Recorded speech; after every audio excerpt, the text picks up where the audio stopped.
Welcome to episode 12 of The Life of a TV Addict. My name is Sasha. This is Notorious FPG. You know it's good when you start to lose count of how many episodes. I know. I'm thanking FPG for being here. Basically, I guess, we could tell them that we're trying to recreate a moment because we had some technical difficulties. Yes, and I'm so we're here taping, and it's a Monday night. Yes. So that's different because this is going to be out tomorrow. But we already promised no spoilers or anything that happens since Sunday. So I guess we're going to start off with the Housewives reunion, the part 1. Yes. Which was a total snooze fest. Yes, definitely. We could have done without. There was nothing. They gave you a prelude to everything coming up. Oh, well, we'll talk about that next time, right, Andy? Andy had a couple of good zingers. Yeah, I was here. I'm always here for Andy throwing shade at the Housewives. But it wasn't really anything great. Portia had a couple good zingers. I love Portia. And her she's dumb as a bag of rocks, I swear. And well, I'm not here for Andy little shade because I feel like he's the boss. Right. So you can't really throw shade back. Right. And I know when on Love and Hip Hop, Mona used to do the reunion specials. And I felt like you can't really get a good reunion because are you going to say things that may offend the boss and may not allow you to come? So when Andy are taking these little shots like he did, and somebody, I think it was Kenya, was like, okay, Andy throwing the shade. Right. What could they really say to him? The only thing with that is I think he stepped down from that position. So he doesn't sign checks anymore. He's not the he just receives the and I think because he has such a good rapport with the women, they're not worried about him, bringing down the whole vibe of the reunions. I think because he even though he may not personally get along as well with all of them, he seems to at least, he pretends to like everybody. Maybe he doesn't. But he gives it off where he can get along with all of them. They all have a little special, some more than others. I think Nene was really his ace when she was there. Because she was a fan. I know with Lisa the kids. Vanderpump, right. I feel like him and Lisa Vanderpump really get along well too, off camera. You know who I think that, I don't know, he got a love-hate relationship with is Phaedra. Yes. I feel like he really, really loves her. He's all into the kids. Yes. But then when she does shit, he's like, he wants and to his call eyes her are on rolling like, Faye. Yeah, exactly. But, I really imagine him watching these episodes behind the scenes girl, texting her come on now. This is not what we discussed. Yeah, so other than, with Portia saying that Kenya got the down payment for her house. Everybody got a Nigerian. From a Nigerian prince. I need to find me one that's giving out houses and Bentleys and stuff. And she was like, yeah, I got the African connection, which was hilarious. And then the horrible wigs. I think only Candy and Phaedra wigs or weaves or units, whatever, they were really nice. They looked really nice, looked natural. Portia had the shorter look. It's not a favorite of mine on her. Her whole look. Didn't somebody tell her she had Candy's hair on this year? Oh yes, that was Andy. He said, don't you have he said your hair is really Candy season 2-ish. Circa season 2, which was shady. Yes. But I don't love that look on Portia, and then she looked slutty. Yeah, I think that dress needed long hair because it's open and your boobs and out. everything. She wasn't wearing a necklace because she didn't need it because she had the boobage. But I think the hair would have framed the face really good because it wasn't even like she had real big chunky earrings. So I think she could have. It made her head look really tiny. So I think she could have used some long hair, even a nice bob, like that asymmetrical bob she wears. That would have probably did I think that would have been a much better look. But when you said the boobs, though, Candy, they showed the part where they went to the doctor and he was like, well, who had fake boobs? Candy said, who has fake boobs? And he was saying the people that had fake boobs basically is all of them. Right. And Kenya was like, no, you're wrong about me. And she is still holding on to that she didn't have fake boobs. And then Candy admitted that then she has since got fake boobs. Yeah. And Phaedra wouldn't admit. Of course, she has to be the only one to not say I got fake boobs. She said I had a lift. Right. Instead of just saying I got the fake boobs. Exactly. So I'm like, oh my God. I don't know. I don't know how she's still denying this. I'm going to have to go all the way back to her Miss America days or something. And look at her boobs. These things were on swole this week. It was, the bandage from the dress was barely covering. It was just like, I don't know. Yeah, she got fake. She definitely has fake ass. I don't know, that girl. But other than that, like the reunion, basically, I wouldn't waste my time until it got to the end part. And Candy and Portia started talking about Portia saying like, "Oh, you don't like me," and all of these other things. And Candy like, "I donated $5,000 to your charity. I mean, to you when you were on The Apprentice." Right. And she like, "Well, that was for charity. You did that for charity." She like, "Girl, I do charity all the time. I did that for you so you could get it further on the show because we all know on The Apprentice how that goes. You earn, right? Well, yeah, and the longer you stay, the more you'll get paid. Right. So she was like, I did that for you. And then Portia was like, well, it wasn't even $5,000. Girl, I'm like, Portia, now you know Miss Candy got receipts. Exactly. Because she gonna claim that on her taxes because we know she don't play that. Exactly. And then she called Phaedra out and said, and I donated $2,500 to your charity at that event, and y'all only gave me credit for $250 or some shit like that. Yeah. But Phaedra, she had a good excuse, whether it's true or not, that it was that's an easy mistake. Yes, $2,500 to put a comma in the wrong place. But let me tell you, Phaedra, for what it's worth, I don't see her being that petty. Yes, and to do that, something like that. Yeah. Because we know she's all about her money, so she's definitely going to want you to get your tax refund off the And plus, donation. It looks good for her because when she submits the check, it's going to look like Phaedra, whatever her organization is, donated all of this money. But yeah, other than that, it was really a snooze fest. I would recommend that y'all just skip that shit. Yeah, just wait. Hopefully, we know it's gonna get better because the bombshells are gonna come, but they're just dragging it out so much. They want us to just. You tune in and you wait with bated breath. You're like, oh, it's about to be now. No. So, and just for the listeners, I think we discussed it before, but we're going to bring in special guests. They're special to us. They're special to us, yes. Guests to talk about the reunion in the upcoming weeks. Thank God we didn't have them come in for that episode because they would have been pissed. Just to give you a different perspective and other opinions. Exactly. And then we're going to have a nice little round table about the finale. Yes. Okay, so since we're on Housewives, I guess we should go to Potomac or Beverly Hills? Did you watch Potomac? I did. What did you think of Monique? Oh, I like Monique. Me too. I like her. I'm telling you the truth, I like anybody that's here for Giselle because I'm not a Giselle fan. No. And why? Why, Giselle? Why are you still dressing like you're going to fucking pageants or Sweet 16? Like, even when she's not dressed that way, her accessories say pageant. I don't imagine she owns a pair of sneakers. I don't imagine she owns... I don't have a problem with her not owning sneakers, but I'm just saying, like, I don't know. I don't want to say I have a problem with, but if your casual is still... like a full summer dress and platforms and like you just can't put on a pair of jeans and run to the Wawa. Like I feel like that's her. She don't feel like she can leave her house without being totally made up. And now you want to talk about a bad unit. That thing on top of her head.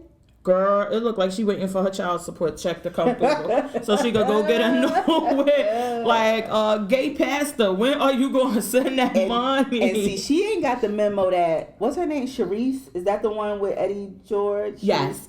She didn't get, Giselle needs to get the memo that she got. Some bitches need a bang. Giselle needs a bang to cover up that forehead. Sharice looks 10 times better with a bang, I think. Her hair looks much better this season than it did last year. So I don't know, all her stuff just screamed to me old, like when I was with my husband, my gay husband, and he was making money at the mega churches and we bought these things to go to events and this was the life, and I just still have them, and I can't buy anything new because come on, I mean, it's just like she got this big ass necklace, and it doesn't even look like I got money where Miss Monique. It looks like costume jewelry. Hold on, Miss Monique. She comes in there slaying like, yeah, we got it. But what about her mother-in-law? Was that this? Yeah, that was last week. Yeah, that was. Yeah. Oh my god. Oh my god. I was so not a fan of her mother-in-law acting like that. I'm not a fan of these out-of-pocket mother-in-law, Mama Joyce. Don't think you're going to come in here acting like Mama Joyce. We are not going to allow that lady in your not even kitten heels. Stop it. Well, what I did like though, I didn't like the mother-in-law. I couldn't, and I don't like that. And I hate when old people get out of pocket and then they're like, well, you can't disrespect them. You can't say anything because they're old. Mm-hmm. Well, then stay the fucking pocket. But what I did like is what her husband did. He was like, okay, we're leaving. It's time for us to go. That's right. I got the bill. We're paying. No, I love when he say we. He never says me. Right. He's right. We're paying. We got the bill, but we're leaving. It's time for us to go. Yeah. Like, you're not just going to keep coming for my wife, and I'm going to sit here, but I don't want to disrespect you either. Right. So we could put an end to this. Yep. But poor Monique, she was holding on. She was trying. She didn't give up. I was like, she said, well, in my marriage, as I understand it, and old lady just over there whispering loud enough so the microphone could pick up to that little Cheshire cat next to her, whichever cousin he was happy for a free meal. I was just about to say the same thing. I got that little heifer together, but I am here for Monique. I am living for you, because when Miss Giselle said, she was like, we're house shopping. She said, you don't have a home? She said, she took a minute. She like, actually, we have 4, but we're looking for another one. I'm like, yes, Miss Monique, yes. And I don't even think she intentionally was shading. It was just like, let me get this bitch in check before she questioned what's going on here. Let me tell you, that pause was do I let AC rapping bars Monique come out, or do I keep it classy and just check her real quick? Because it was like a nice little pause. Yeah. I wonder where she do got that Jersey swag too. Yes. Where is Sharice country boys like that. City girl. I think she's from Jersey. She's from Jersey, but I don't know where exactly. Yeah, I don't think it's Northern Jersey, but I'm not sure. And Sharice, but that's probably the connection they. She said, Sharice, let me tell you, Mama. You gotta let this thing go. Your husband moved to Jersey a long time ago, the coach. They fired his ass a long time ago. And he ain't back. And he ain't never came back. You know what's up. Let it go, because you're looking really desperate, I would say. Girl. To hang on to that. Get you a good divorce lawyer. Yeah. And you can hold on to that lifestyle. But you gotta let that go. And you're attacking anybody who mentions it. But girl, it's because it seems crazy as fuck. Yeah. She has not let it go. And we saw in the coming attraction, she's talking to the one that's reality doctor. Yeah. So maybe she's trying to work through it. We'll see it coming up. But I'm with you. She just gotta backtrack, let it go. Y'all ain't been living as husband and wife for years. So what are you holding on to for real? And what do you think about Robin? Robin in this Juan thing is like so fucking weird to me, because I don't know. And she's trying to make it seem like, and sometimes she's making it seem like he wants her and she doesn't want him. Then at other times, she's trying to make it seem to certain people, like, I guess the people who know, she goes along. Like, the people who know actually that he's cheating, he's messing, not cheating, but that he's cheating and he's messing with other people, and he's having relationships outside of her. She goes that route. But if they don't know, she acts like he wants her back and she just doesn't want it. I feel like, and I like Robin. I really do. I do. I feel like she's one of those chicks that just has not gotten a clue. She don't realize that they are roommates. You are not dating. He is not courting you. When he came home, and I think I mentioned this before when we talked about on an episode, and talked to his sons, had a little me time with them, and then went and sat in front of the game, and you just was sitting there like a home. You might as well just picked up a controller and started playing the game with him. Because if I'm trying to woo you and trying to win you back, we're not going to be sitting there on the couch. I'm going to at least pretend like, hey, babe, how was your day? Click, click, click, XXOO.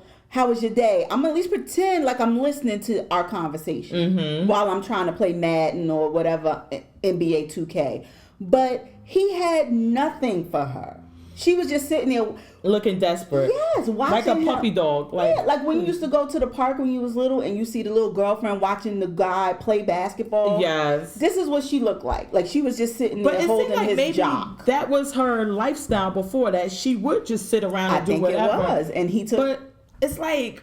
You ain't changed up the game. You get over it now or when? Because I think... I'm assuming they're still screwing.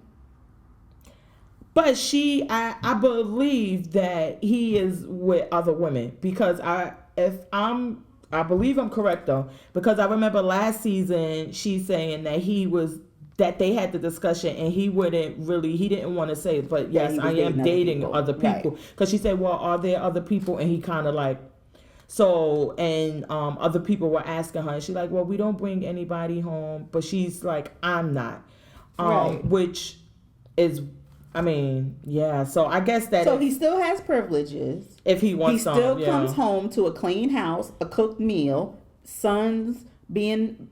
What the hell has changed? What has changed, and why would I treat you any differently? You ain't cut off the pussy pipeline. You ain't cut off the food pipeline. Like they always say before you get married. Why am I going to buy the cow when I'm getting all of it? The milk, the cheese, So if she wants his actions to change, she's going to have to be the one to switch it up. Yeah. Maybe we'll see that going forward. I don't know. And I would like to see her, I guess like Giselle had made a comment about her dress and she was like, oh girl, you serving that, she named some designer and she was like, no. And she like whispered like it's Ted Baker. I guess that's from JCPenney or some shit. Right. But we would say it's from JCPenney. She like it's Ted Baker. Bitch, that's JCPenney from the Penny collection. That's all you need to say. But I don't know. I just really I don't usually like her style. I'll say that. I don't like her dress in the confessionals. Like that thing she had on with the neck choker coming down to the boob thing. I'm not a fan of her style. And like I said, if this is your man, if this is who you want, fight for him. Put on some, put on a freakum dress. Make him think you're going out. If you're going to sit at Giselle's house, let him think it. Do something. Well, what did you think about her comment regarding Giselle? Because she said, and Karen had brought it out, like, oh, Robin isn't loyal to you because she said that Giselle comment was really, really low to Charisse about, but it wasn't a comment. She went on Watch What Happens Live, and she said that Charisse has a fireman boyfriend and that she's messing with some fireman. And the problem, which I didn't have a problem, I don't think anybody else had a problem, but Charisse, is that she's trying to portray herself as being in love and being in this marriage and being a victim of this marriage. I mean, of Eddie George, because she didn't know he wanted a divorce or whatever. Yeah. And I don't know, but Charisse called her a slut or whore and said things about her. Yeah, I think except the obvious that you were married to a gay man for a long mother-loving time. I knew you was gonna say that. So what's really good? I don't know. I didn't think her comment was a friend betrayal. I didn't think because she didn't say that damn Giselle is a low down dirty bitch. I said in this one instance, I thought you hit below the belt. What's a friend betrayal? And if it's, and I didn't go on national television like you did and say what Charisse was going through. I said it to a mutual friend who we both, it's not somebody that you're out on the outs with. It's somebody we both get along with. What is the friend betrayal? I think they just reaching. Karen, obviously, because these kids is going, probably is reaching for a storyline. She ain't got none, except for being the busybody in everybody's business. So I guess she's trying to, because her thing, I guess her role is like she's the old money and she's trying to school these girls on how to be. But yeah, she needs to stick like grab onto the storyline, because I could see them going a different way and saying, you know what, Karen, yeah, you got everybody together, you were the connection, and it was good, but we're trying to get a younger, especially with the introduction of Monique. Exactly. You're not in our demographic anymore. Yeah, you need to go. So unless you want to ratchet it up or do something like that, but she does bring the money aspect of this. Yeah, because I mean, and honestly, the true housewife, because other than the little young chick, is if you look at the two of them, you see the spectrum of housewife. You got the young chick married to the old dude for money, and the other old chick married to the older dude. Yeah, so I was like, but at least these are our two housewives. So, as opposed to having none. Yeah, as opposed to having none. So, well, I wish everybody give Potomac a try. I'm here for Monique. I cannot wait to see what she has in store for Giselle, because I am tired of Giselle with her bullshit, acting like she's Miss USA. Oh, maybe they should bring Kenya on. So they could duel.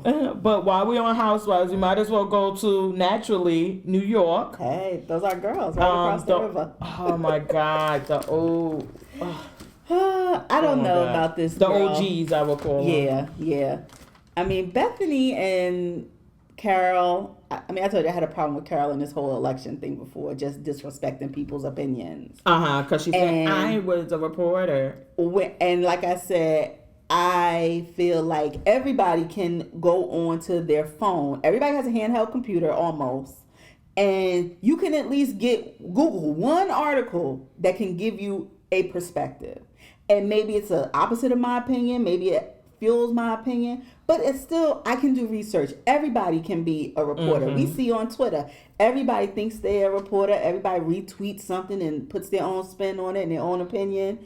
So, I mean, to disrespect these women just because you think they're dumb, because you were a reporter 20 years ago, I mean, I don't appreciate that. And I think it's really low. And I'm here for her meltdown when she has this election party and the results don't come back the way she wants them to, because we know how it's going to end up now. Oh my God. And I'm going to be like, she's just so dramatic with this and that's what Bethany, with this damn election, and that's what Bethany said, like, girl, like, we get it. You're for Hillary, or we are too. Nobody wants Donald Trump, even though maybe Bethany did.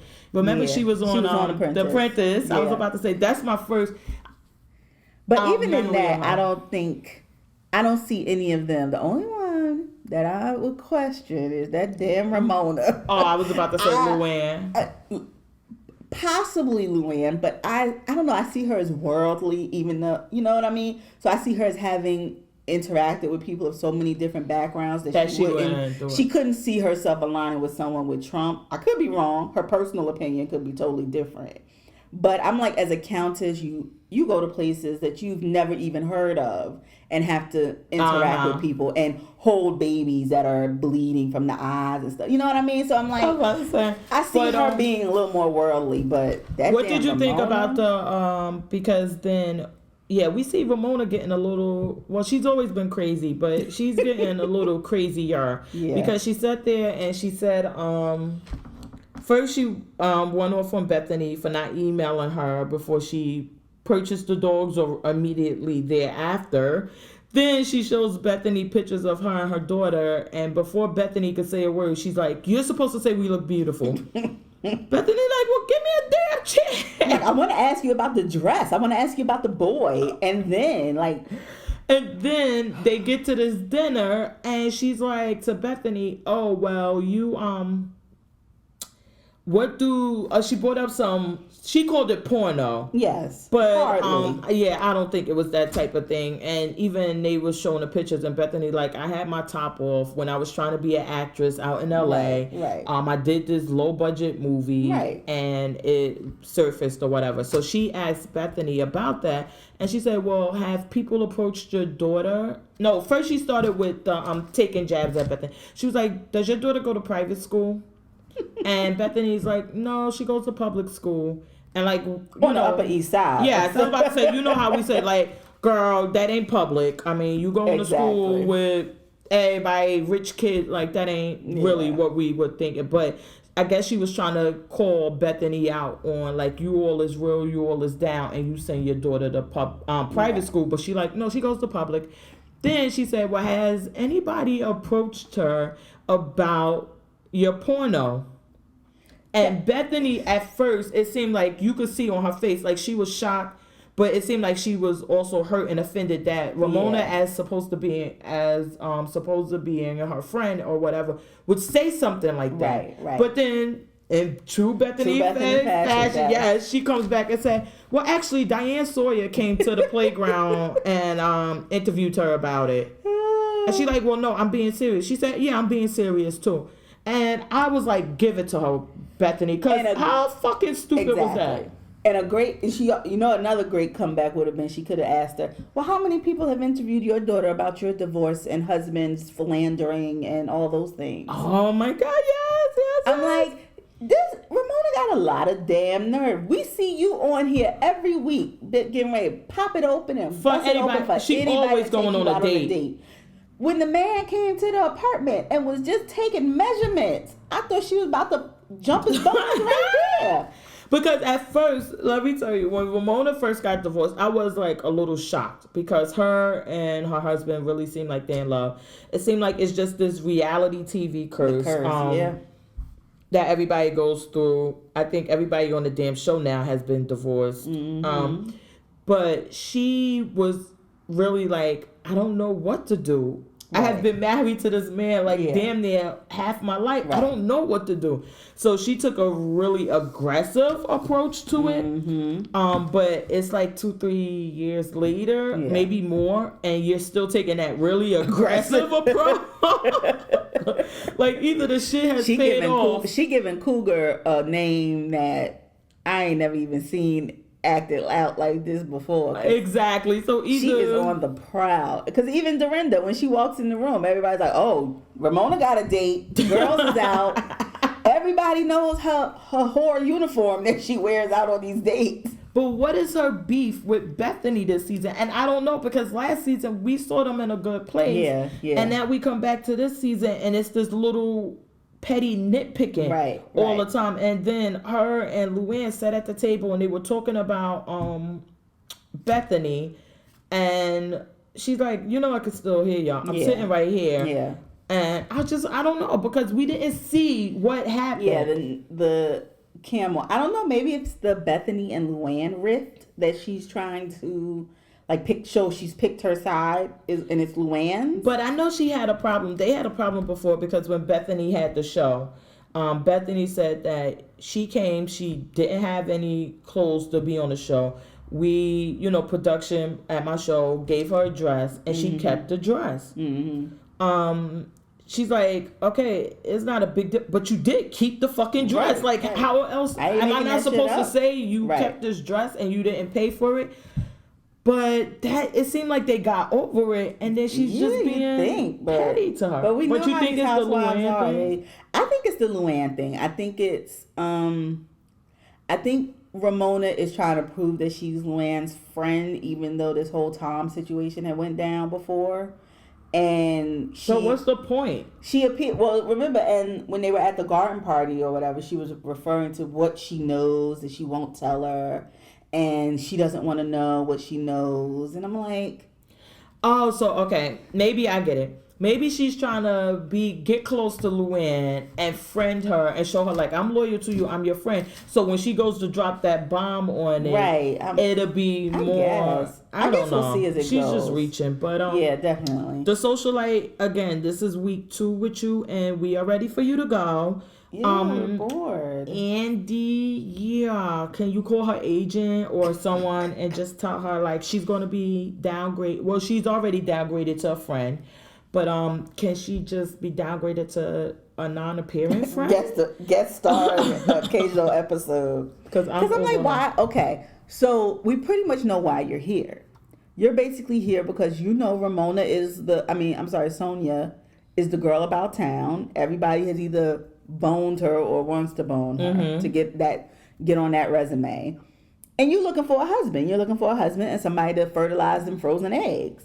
So and somebody to sponsor her. Well, yeah. Because she never described what she does for a living other than be a socialite. Exactly. She has never said, oh, I have businesses, or I do this, or I do that. I think they did show like a clip of her at a fashion show or art show doing and she was talking about it, but they didn't say it was her fashion line. No, she was there as a socialite. Okay. She was just giving her opinion. Oh, okay. Yeah, right. like that's I was giving her a check on the resume. I'm like, I don't know, but I'm over you, girl. You could go home. Yeah, you're going to have to come with something real good. Cause Sonya, you getting too old, mama, to be humping on the ground, letting naked in a play. Yeah, all of that is too old. And like I said before, on this one where they showed the pictures of Ramona on the ground letting a stripper hump her or whatever, you could, I don't know if it's really clear, but you could kind of see, and it kind of looks like it's Luann sitting there with a crown on her head, like it's her bachelorette party or some type of party, bridal shower or something. And I'm sitting there like, well, Sonya, you keep going on this whole thing about you're so heartbroken that she's marrying Tom, y'all in love, whatever is going on. Allegedly. And Luann is going along with this, but are we supposed to ignore that you were at that party? And then she's supposed to, well, Luann says she's not invited to the wedding. Right. But she clearly was at the thing, or is that for TV? I was going to say, it's one of two things. She's the comedy. So at this point, I really don't think they're laughing with her, though. They're laughing at her. So if I'm having a bachelorette party and I'm having a male stripper and I got these old New York buddy-duddies, who am I going to invite? But the one who I know is going to get down on the floor and let him hump her. And that's Sonya. She gets off on it. Oh, my God. Now, what I don't understand, what is up with Dorinda and... Who was she waiting for? Sonya. She was waiting for Sonya at the party. Why are they mad at each other again? Beat the fuck out of me.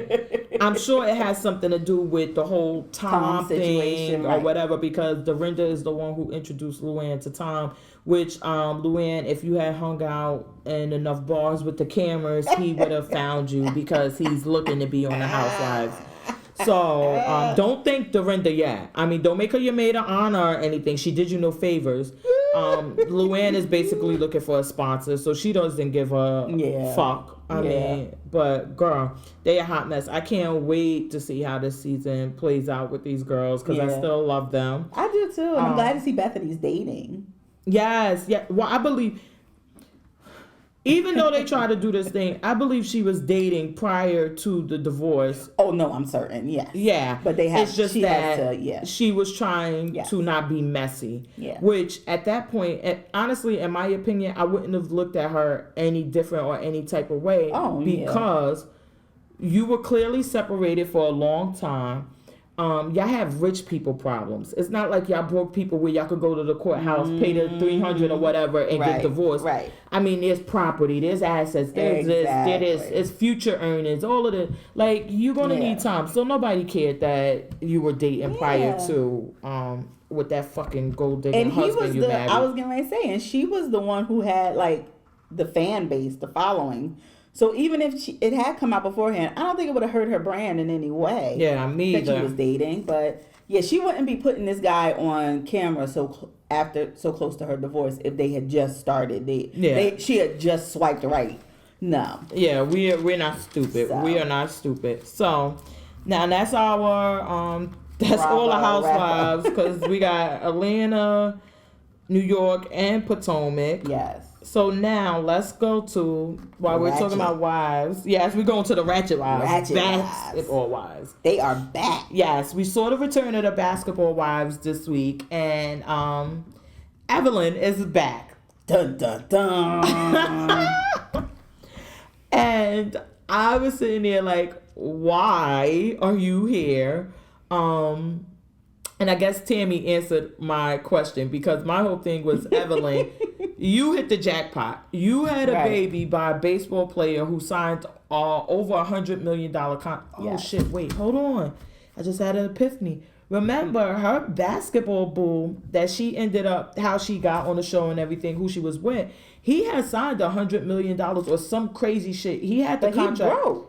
Yes, but he ended up broke. Yeah. So maybe she like, listen, I know how this can end. So let me get back on TV just in case. I wouldn't be surprised. And plus, he wasn't. Well, he never married her, and she didn't have a baby. Any children. No, absolutely. So, I will say she is responsible with that vagina. Yes, God. Yes. She is not just letting anybody shoot that club up.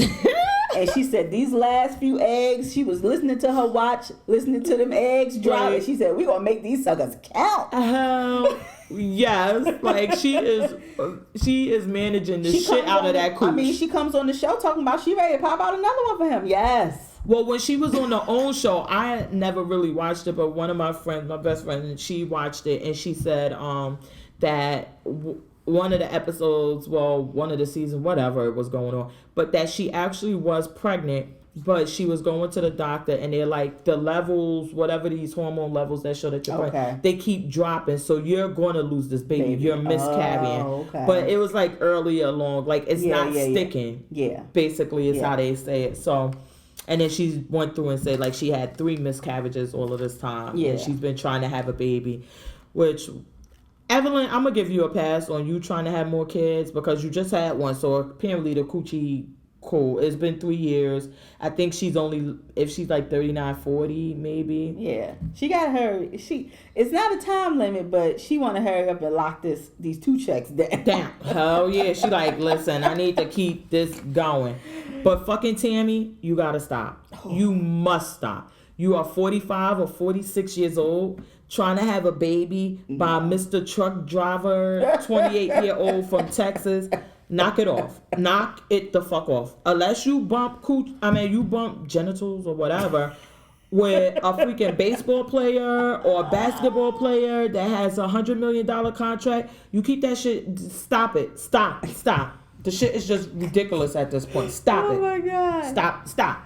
Oh my God! We don't know if we're gonna try. Bitch, no, you're not Janet. It's not gonna work. That ship has sailed. I hate to tell you, Tami, but oh my God, but that's not a good look. Yeah. So when I was wondering, well, I guess that's 2 reasons why she's back. But Tami said, "Listen, you're only back because your show got canceled on OWN." And you don't have anything popping. It's out here for you. Yeah, so you wanted to come back on the show and try to get yourself popping again. And then Tami said that you slept your way through. Oh, God. Well, she didn't say it to Evelyn. She said it to Shawnee. And then Shawnee kind of... cackled? Yes, but it seemed like it was off guard. Like when she said it, she laughed. And then she like, shit. Like...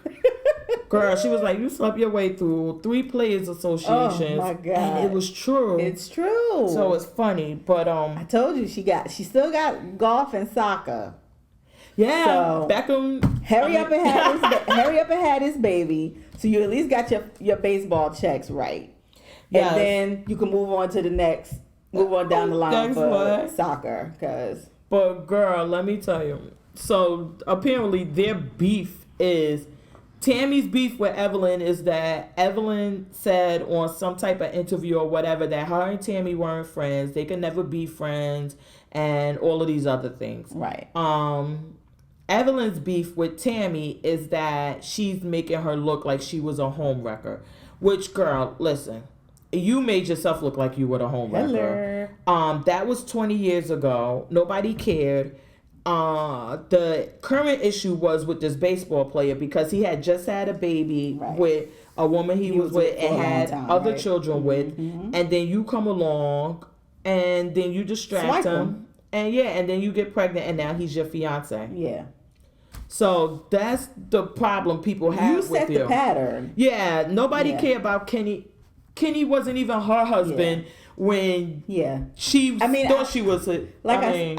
I thought she had a point as far as if we meet and you know who I am, I know who you are as far as the basketball wives arena.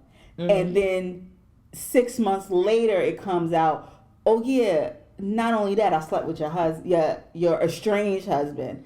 I would have been pissed too. Because we've been going to these events, socializing, spending time, getting to know each other. You could have told me that over brunch when I'm 8 mimosas in. Well, no, not Tami. She can't be drunk and you tell her that. I was about to say, because you know what I said about that. I said, we saw how that played out for Miss Kimbella on Love and Hip Hop New York.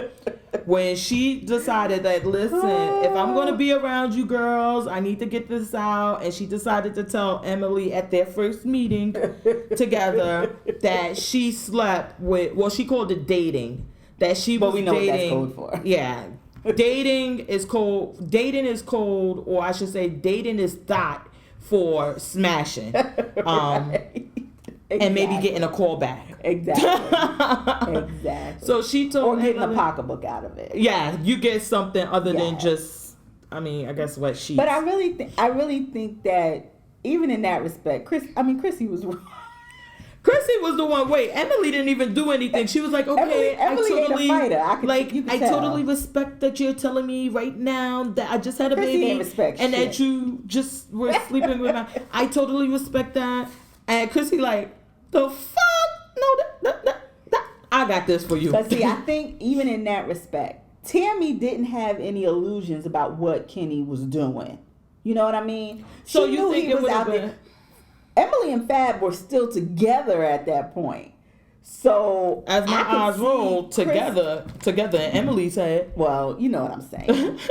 But when she left, she was still going home to him, even though he wasn't acknowledging it. Or he wasn't home. So for Tami, she didn't have any illusions about what Kenny was doing when they were married or when they separated. Mm-hmm. So if you would have said to me, hey, I met him out one night, I didn't know, this was 25 years ago, whatever. He didn't tell me he was married. But she said that. She said, I didn't know about you. And she's like, 6 months later. Everybody knew. 6 months later. I guess. That's the thing. But don't you think. We can't build a friendship and we supposedly are, learning to communicate, like each other, trust. And your the biggest nugget that could earn my trust, you choose to omit for 6 months. I just think she could have handled it better. And I think as crazy as Tami is, if she'd have came at her like that, I should have handled it differently. You're right.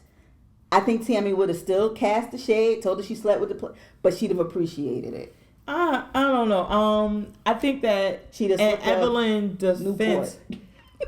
They don't even be Newports. I could respect them if they be Newports, because at least you keeping true to your ghetto roots. Oh, God.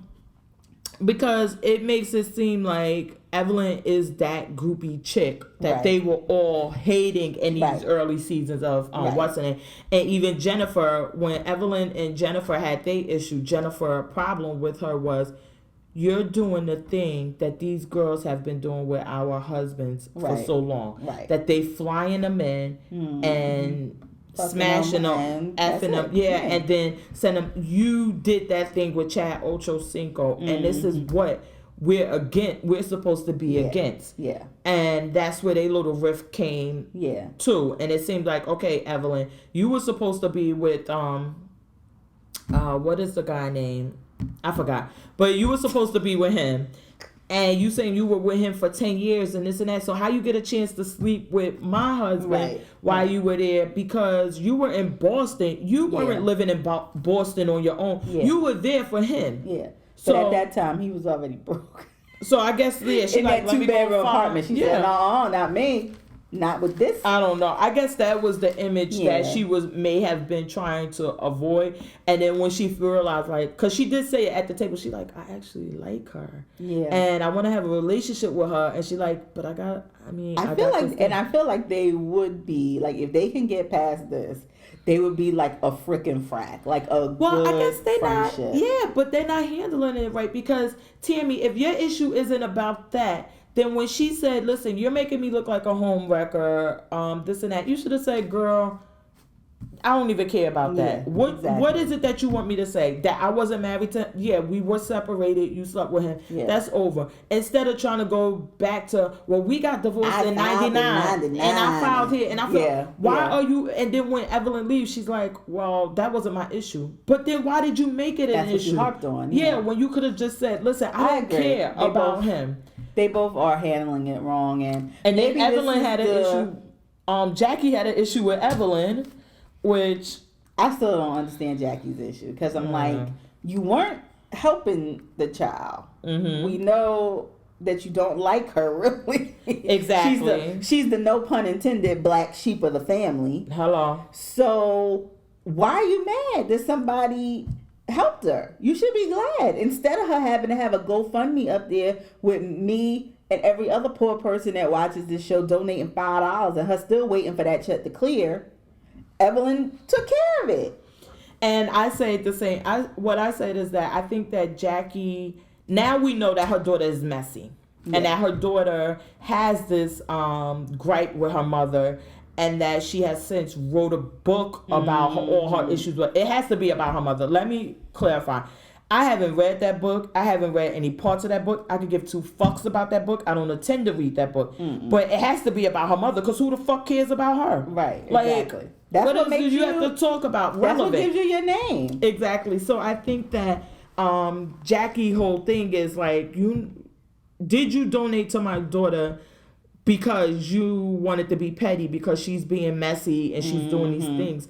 Or were your intentions pure? Evelyn said, my intentions were pure. I didn't know y'all were having issues. I haven't been around for 4 years because I had a show on OWN, but they canceled my shit. That's how that check is. So I really didn't know. And Jackie said, oh, okay, that's all I wanted to know. So we're good. And I was like, oh, okay, that was easy enough. Okay, here's we talk about Love and Hip Hop, we talk about that. Do you think this was manufactured too? Not the whole incident that, of course, to cause it to need a GoFundMe. Mm-hmm. But you think that maybe Shawnee said, you know what would make for good TV? As if you pay that bill and let that bitch get angry. Let me say, now that you say that, I don't know if it would have been Shawnee per se, but I can see Evelyn Team saying, oh, look, this is Jackie's daughter. Aren't you going back on Basketball Wives? Somebody. This would be good. Yeah. Yeah, I could see that. I really could. Because, I mean, because she's Evelyn, she's got to have conflict coming back in the door. Because that's why we're here, to watch you. I'm here to see how you've grown and how you handle a conflict now. So it can't just be all Tami coming at you like a bull in a china closet. It's got to be something with a little bit more finesse. Mm-hmm. So here's this situation where it doesn't make you look bad, but Jackie perceives it as you trying to get some shine on her. Or maybe, you know what, now that I think about it, maybe it was Jackie, like, oh, this would be a good storyline for me. Because let's be real, Jackie's whole thing is to try to find people to pick on. Because she has nothing else going on. Right. I found her interesting when her and her husband were doing the weddings every year, and that was their thing. Do they still do that? I believe they do, but that was more interesting. And now she's just, ugh. And then when she went to go try to fight that little tiny girl that time, I was like, girl, go somewhere. Like, you are doing the most. You're trying it. And then if your argument is you've taken care, like, in looking at this whole theory of ours that we've just hatched sitting right here, if your whole point of being mad at Evelyn is, my daughter's never had a thing to worry about, I've taken care of her for 27 years, when your grandson is injured is the one time you draw the line and say, nope, not gonna do it. Exactly. Not gonna send no money. Come on now. Exactly. Like, we supposed to believe that shit. I see you, Shawnee, Mona, Young, O'Neal, whoever did this. I see you. Girl, they need to hang this shit up. But I was about to say, because, well, we see that some of the girls from LA are going to come back. Malaysia, right. Brandy. I think all of the Angelas are gone. Duffy is gone. So it's really only those two. And we back. Got the new girl. Nick Young's right? baby mother. Okay. He's the guy. He plays on the Lakers. And he was engaged to Iggy Azalea. But while he was engaged to Iggy, he had a baby. And he was bringing random chicks in and up and out through their house. So, which is really why they broke up. She was okay with the baby, just not with the chicks in and out their house. Right. But so I guess Basketball Wives it looks like it's going to be good TV this season. I mean, my ratchet meter goes up and down, so sometimes I can tune in, other times it gets bad. So, but for right now, I'm here for it. I know, and I think that these people, it seems like they really be having issues with each other. So I'm good with them. Let's go to, I guess we could have did, Black Ink Crew was kind of so y'all watch that shit on your own time. Let's go to, because you mentioned that you did watch Little Women. You watched Atlanta. Okay. Yeah. So, girl, I thought Shelly Garrett was dead. Can we just start there? Right there. I would go right. He's the one that does those gospel chitlin circuit play. Yeah, I thought he was dead. No, he in Atlanta. When he making bad plays. Shining, I said, "Oh shit, Shelly Garrett is alive and kicking." So, oh my. Now, God. where do we meet Miss Juicy first? She had the. I think she comes from my understanding, she's on Ricky Smiley. But she's not on Dish Nation. Okay. I know she's not on Dish Nation because I watched that religiously. Let me tell you. Okay. And she hasn't been there. But one time I watched the Ricky Smiley show that he has a reality show about his morning show. Right. I've seen it. And about his life. Yeah. And she was on that. Okay. Okay. So but we've never seen her like a play, a movie. Like she said, she wasn't like. This is where she met Shelly Garrett. She was in these plays. But let me tell you where you may have seen her at on an episode of Real Housewives of Atlanta. Okay. When Phaedra threw the Christmas party, the one that Portia ran out the door and beat up some chick in the alley. She was one of the elves. I know. I was cringing because Nene comes in and Nene is like, because they got the elf servant, whatever, and she looks down. She looks down. She like, Miss Juicy. I'm gonna have to go back and watch that episode just for that. Oh my God. And I was so like cringing because I know her from Housewives. I meant from Little Women. I didn't know her from anything else. And her whole thing on Little Women is that she's the queen of Atlanta. She knows everybody. She's this, she's that. And then you sitting here being a fucking elf in a party. And then if Nene hadn't said it like, Miss Juicy, like maybe like disgust. Yeah, because I was like, Juicy, that's not a good look. Who signed you up for that? No. But yeah, that's where she's from. I love Miss Juicy though. I gotta be honest. I love me some Miss Juicy, baby. So I'm late to Little Women Atlanta, but I can't wait to meet Minnie J-Lo's baby daddy that's coming to move with her. Not Nico.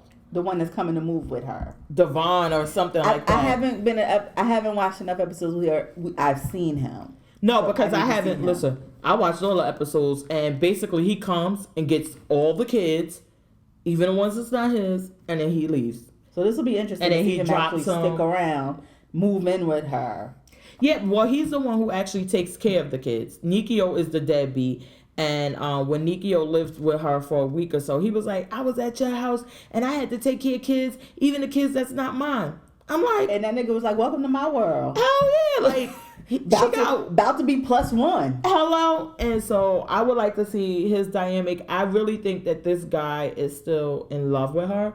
And that he is, and that's why he does these things. I would say so. She's actually in love with Nikio. Yeah. And Nikio is an asshole. Yeah. But listen, to Nikio's defense, Tanya, you got to take ownership of that bullshit because he told you the way he did it was messy. Exactly, and he told you that he didn't want to be in that type of relationship. He didn't want to have more kids. He wasn't even taking care of the first kid he had with you, and then you go and get pregnant again. Yeah. And then you tell him, he like, listen, I thought we were on the same page. We discussed these things, and she said, well, I just was saying things that make you feel comfortable. I thought that's what you wanted. So now your dumb ass is sitting there with a baby in the belly that he ain't gonna take care of, one that he ain't taking care of, and then a baby by another man, and now you moving another man in. And honestly, I think she's moving the other guy in only to get back at him, only to piss him off, because I think that she thought he would be so upset that now this man is going to raise your second kid, because he raised your first one and now he's going to raise your other kid, that he would say, no, that's it, I'm coming back. Instead, he threw a little bitch fit, like, and then he just stayed in the studio recording music that nobody gives two fucks about or will hear. Candy Burris can't save the record. I'm sorry. No. So, I mean, Tanya, you got to slow that little coochie down. Slow it down. Oh my gosh. Like, and then, okay. here's my other thing with watching this. I gotta get my life right. I'm never gonna get into heaven with thoughts like this. Like when she took the kids to get the genetic testing, she was so upset. But I'm like, you are a little. You can't be surprised that they're little people. That they are going. Like, really? That's what the doctor said. Like, you knew what you signed up for when you had these little people crammed into your little body. Well, and that's what the doctor said. Like, you knew it was a 50-50 chance that you would have a little person or a average sized person. But, and I was like, yeah. I'm so sorry I did. Who the hell else did it to me, bitch? Yeah, and that's what, I think... Oh, no, that was the other Little Women. Because on the Little Women LA, the little person, she had a set of twins, boys, and actually one is a little person and one is average. Yeah, I remember so that she is really upset about it. But it's like, yeah, it's a 50-50 chance. So your option was, and they do offer this to them, is that, but it's based on the type of dwarfism that they have, that they could see based on the genes. They do the DNA testing, and they could do it early enough to determine whether or not they're going to be a little person. At that time, you could have selective reduction or some shit they call it, but basically an abortion. Right.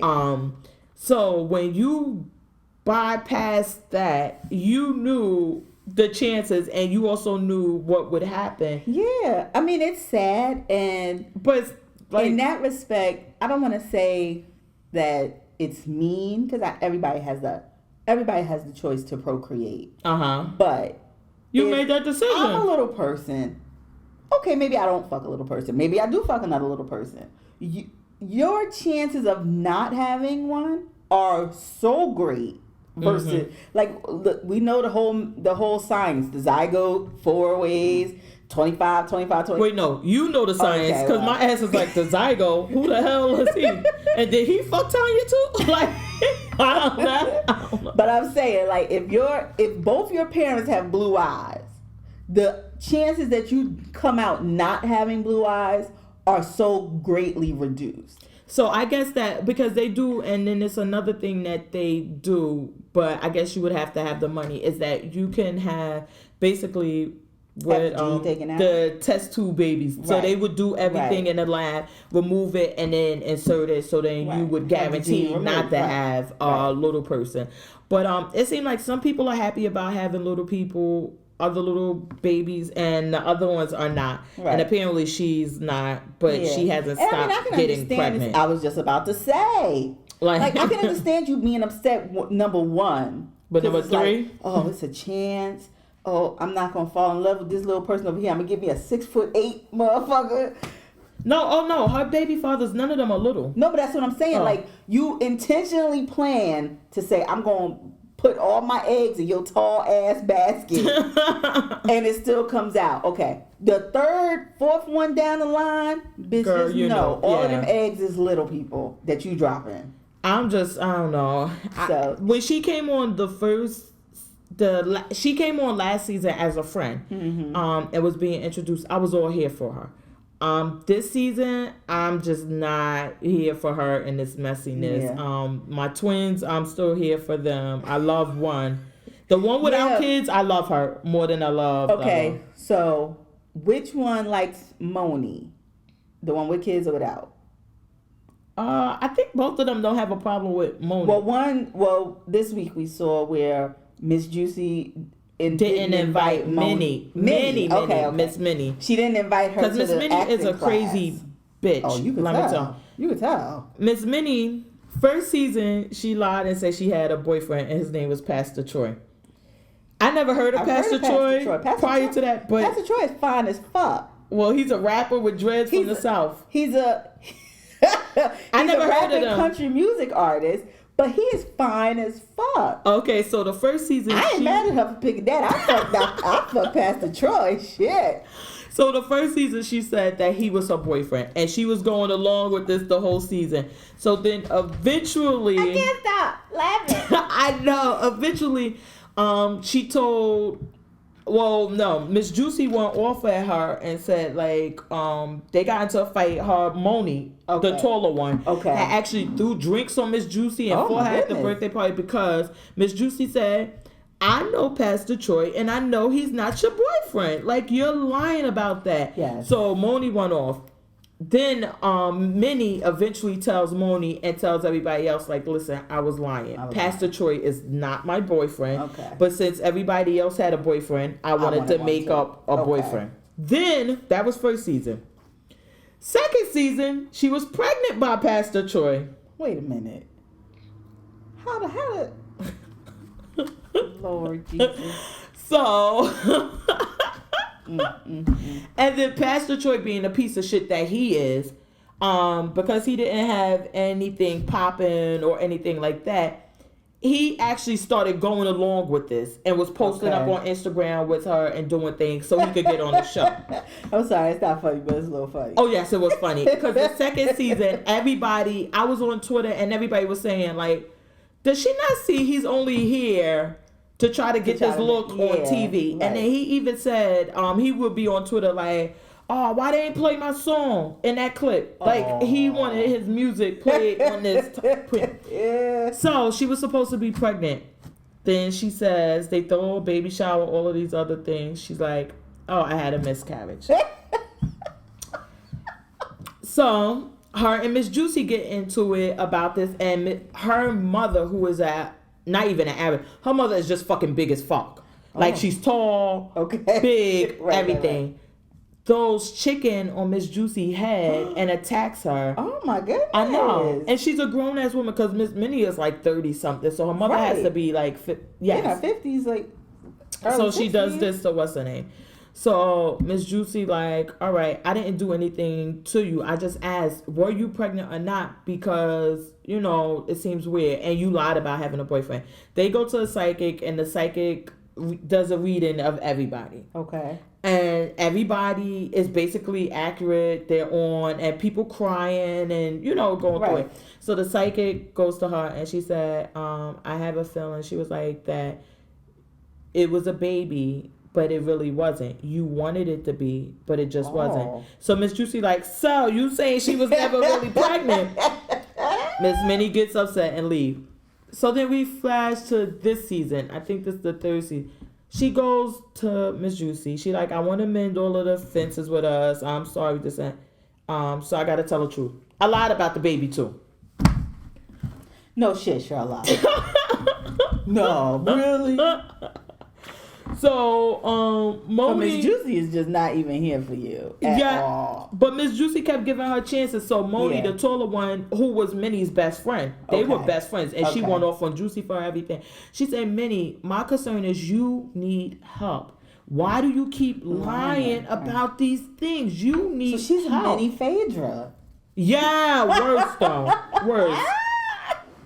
Oh my goodness. She literally lied about the boyfriend, the baby. She just lies about everything. She's crazy as shit.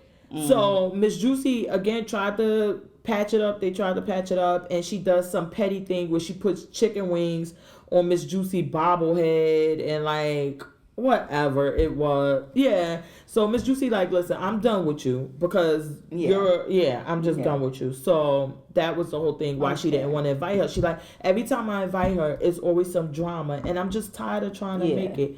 Well, one of the twins was really mad that she wasn't included.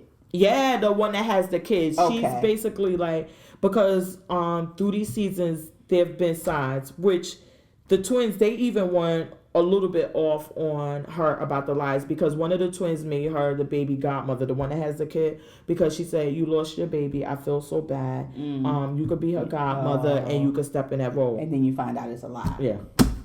Girl, these girls be so drama packed. But the other one is such a tiny package. Didn't I tell you? I said they just like the housewives and all of that shit. They just little. They got the same amount of drama. I know I shouldn't, but I find it so funny when they fight. And on Little Women Dallas, they had like a all out brawl, and I just could not stop laughing, because you see the people picking them up and doing all these things. Oh my god, it was like, well, I told you I was here for Minnie J-Lo just trying to get out the bar stool at the restaurant. When and he I had to keep pick saying, her up I'm like, and lift her. I guess the producers do that intentionally. Yes, they do. Which I wish they would. Because they are assholes like us. Yeah, but I wish they wouldn't do that because that's like, come on. They know that we are assholes for even watching this, well, and they know that we are here I find that just for. I'm not here for that part. Comedy. I'm not here for that part because I don't find that. I just find it stupid because it's like we get. You find it more demeaning. A little bit because I think number one that they're little people. They know when they go out where to go, what seats, and then even if we went to a place and there were bar stools, high bar stools, we would just choose to sit at the table. Right. But it doesn't change the drama that they have, the pettiness, the catty. It doesn't change any of that. So what's the point? And I think that they want to make a point of look how hard it is, and we're past those points now. We're in here for them. Well, I'm here for them because, like I said, I watch L.A., Dallas, New York. Atlanta, I watch all of them. So you don't need to show me all of that. And on the New York one, they got a gay guy. Oh my God, I live for my new. But the only one, when they fought in Dallas, I just thought the shit was just so. I just could not. I was laughing and I'm like, I don't know. Why am I laughing at this? I'm laughing because they're little people, I don't think I was, but it was funny, but whatever. But yeah, I don't. Goodness. I'm just so over it. So. That was Little Women, Atlanta. Yeah, I didn't watch the other two, so I'll try to catch up for next week. At least watch the episode from this week. At least Atlanta. So ready, yeah. The Dallas one is cool, but it's like we could sum it up in like 2 minutes. Okay. All right, so I guess that's gonna be our reality segment. Like we say, Black Ink wasn't that much, and we don't want to keep everybody too long. Yeah. Did you watch Alana? Oh, one other reality, Alana. Fix My Life? No, I didn't. Oh my god! Because you said it was a Neffy, right? Yeah, so that was really good. I would definitely recommend. But you said no Keisha Cole. It was just Neffy. Yeah. Okay. Yeah. The mama. Now Neffy's the mama. Keisha Cole's mother. That's her sister. Sister. Okay. Frankie's the mom. Frankie's the mom. Okay. Mm-hmm. Okay. So that's going to wrap up. Oh wait, hold on. One other reality show. T.I. and Tiny. Did you watch that? No. I watched them. I don't either. Because like I told you before, I don't like one of the kids, and he may or may not do magic. So I don't know, and I don't want to have those feelings about a kid, so I just don't watch. Because every time I watch and he does something, I be so fucking annoyed, and I don't like it. And so then I'm like, I don't want to put this energy, so let me not watch these fucking kids. But I love the other ones. Oh no, I don't want to say it like that. But I find the other ones to be entertaining. With the things they do, I just don't find him entertaining. But which one? You gotta tell us now. No, I'm not, because anybody who watched the show would know who I'm talking about. Okay. But this season I did want to tune in because they're going to go through the whole process of the divorce on the show. Okay. So while I'm sure T.I. is going to try to be fake and act like nothing's going on and it's not weird or whatever. Tiny, our girl, she just too real. Yeah. So it's going to be out there, and I know I'm going to be crying because yeah, I see, and that's kind of why I'm reluctant to tune in, because even though I was never a watcher, in my mind the show would go on forever because they were always going to be together. Yeah, so now I kind of don't even want to see it, and especially because it's alleged of him cheating and whatever. So I'm like, I don't want to see. Oh no, it's not alleged anymore. Tiny pretty much confirmed that shit on Wendy. For real? Yeah. Okay. That's no more allegation. With the Instagram? Yeah, Bernice, whoever. And then Little Duval also confirmed that when he was on the Breakfast Club, because they asked him a question about Bernice or whatever. And he said, well, I don't think Tip was messing with her back then. Oh. And they like, wait, are you saying that he's messing with her now? And he said, well, he wasn't messing with her then. Oh. And basically like, yeah, he is. Yeah. He's doing it now. Oh. So I would like to see that. And I know I'm going to be crying because did you watch RuPaul? Yes. Okay. Oh, so let's talk about that before we wrap up the reality thing. Okay. Because I was crying. When they were talking about the bulimia and stuff? No. I cried when Eureka left. I'm sorry. I'm trying to fix my face so I can have a little sympathy for you. Well, you don't have to because I'm giving you the what? I was about to say, I know. And my friend, she told me all the time, like, really? You were crying? And yes, I was crying watching. Like, I was tearing up. Because I did like I did like his little fat ass, and I liked his outfit. I'm like, if they gonna send me out with a big ass pink wave, honey. But what happened this week on RuPaul Drag Race? First of all, the play. I loved that Kardashian play. I would pay money. Y'all need to bring that to Lips in New York City or any other drag club in New York City, and I will be there front row. I want to see this. But so they put on a play about the Kardashians, which was funny as shit. Really entertaining. We saw Nina Bonita Brown throw a whole pissy fit because she wanted to be Black China, but Shea Coulee got to be Black China. Nina Bonita Brown, I'm not a fan of him as a man. I would rather he just stay in drag all the time. I don't know. And he didn't seem to have the temperament for Black China. Shea Coulee, honey, came out and slayed. Woo! I thought he had got butt injections in the back.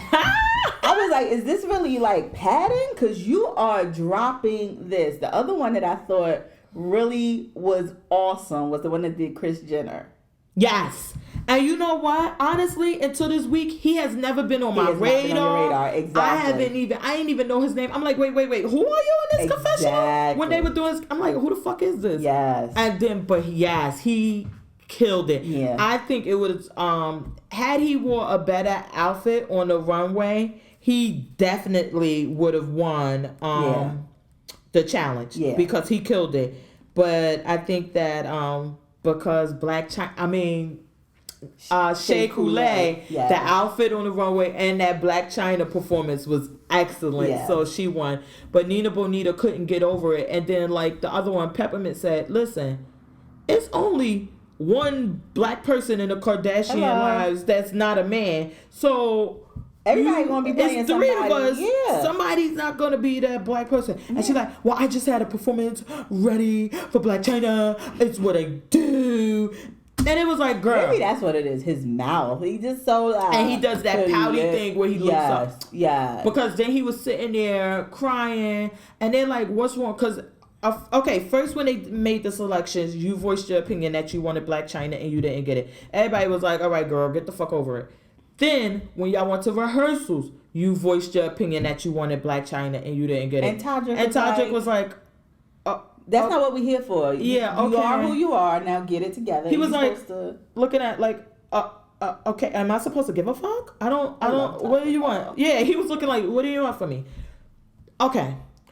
Then, when you get to the main stage, you bring this shit back up again. Exactly. Like, girl, get over it. Then you start crying, and then they're like, listen, what the fuck is up? And you're like, I've never been accepted, and I just feel it here. That's bitch. what they all there for, because they've never been I'm like, bitch, let it go already. And, so she had her face up, and she's just so upset and this and that. And I was like, girl, let it go. But she came really close to going home. However, Cuckoo, that's who should have went home. Yes, because she didn't even try to listen. That they had to send Eureka home because of the medical issue. Mm-hmm. But no, Cuckoo should have gone. That performance was horrible. First of all, your makeup, it looked like your shadow was showing. Mm-hmm. Your makeup was horrible. Your whole top of your upper lip and like part of your face was black. So I'm like, is your 5 o'clock? Did you not shave close enough? Why is that? Then you did not know the words. You're lip syncing to pretend. Didn't even, you look like a fucking, like I was at Chuck E. Cheese when they did like that's what it looked like. I was about to say, because that's what Megan Trainor said. Like, it was like your mouth just was open wide and just moving. And like, what's her name? Todrick said, like, I would have gave you a pass if you knew some of them words. You didn't even make an attempt to learn any of the words. Mm-hmm. And you were Kim, which you could have passed that role off if you knew whatever your issue was with learning the words. You should have said, listen, somebody else be Kim, because you're the main person in this thing. Yeah. I definitely thought she should have went home. And then when they did the lip sync for Your Life, I felt like her performance, I guess she would have had to take off the dress because she wouldn't have been able to move.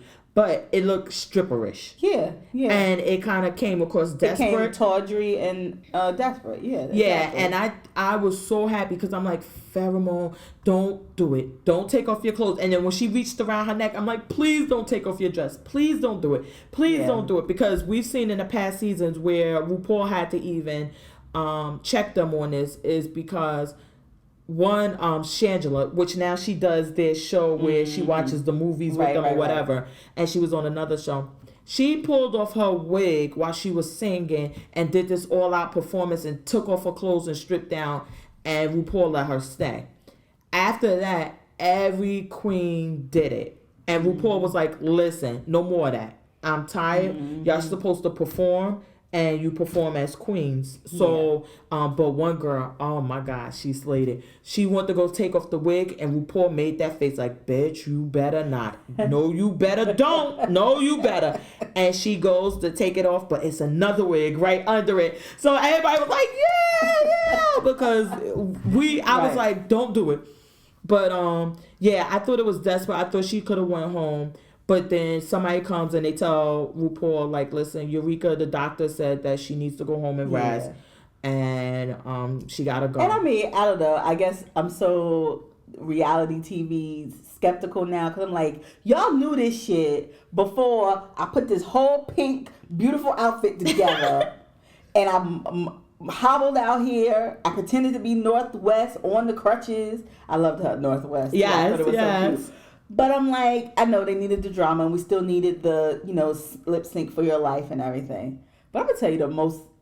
hold on. That's the part where I cried. When they came and they said, like, Eureka, come up to the front. And they basically said it. And she like, but you have an open invitation. Next season, you can come back and we'll just put you on the show. I was like, when everybody was crying, applauding her and everything, I was like tearing up. I started crying because I loved Eureka. I thought she was bringing it for the big girls. And not this Charity bringing it. Like, we're going to keep giving you a pass because you big. No, she was bringing it. And I hated to see her go out like that. I wanted her to have a chance. And it's so ironic because isn't that how Cuckoo came back in? Wasn't Cuckoo sick? She had, I believe cancer. It was liver cancer or something. And she got sick. So I was like, damn, it's just every season, but... Not most, but yeah. I know I'm not saying every season, but I'm like, this one came back on the same season, and then you got to go out on medical the same season. So I was really, that part got me a little bit. I was choked up and crying. But what were you going to say about, I felt so I just love Rue's outfit this week. It just gave me Dolly Parton at the Opry realness. I just love it. Let me tell you though, I could go for RuPaul to stay in drag permanently. I do not get anything when he's not in drag. And like I told you, he's on one of my recommendations. And can you put the dress on and the wig and everything and be RuPaul? I agree. But yeah, I love it. So nobody went home but Eureka. And not because she did anything bad. So yes, that's why I was crying. But you're allowed for that reason. All right, so that basically is going to wrap up our reality segment. You want to hang around. The next segment is going to be drama. We don't have any comedies this week because all of the shows were really on hiatus. So if you want to stick around, next segment we'll be talking about the drama shows.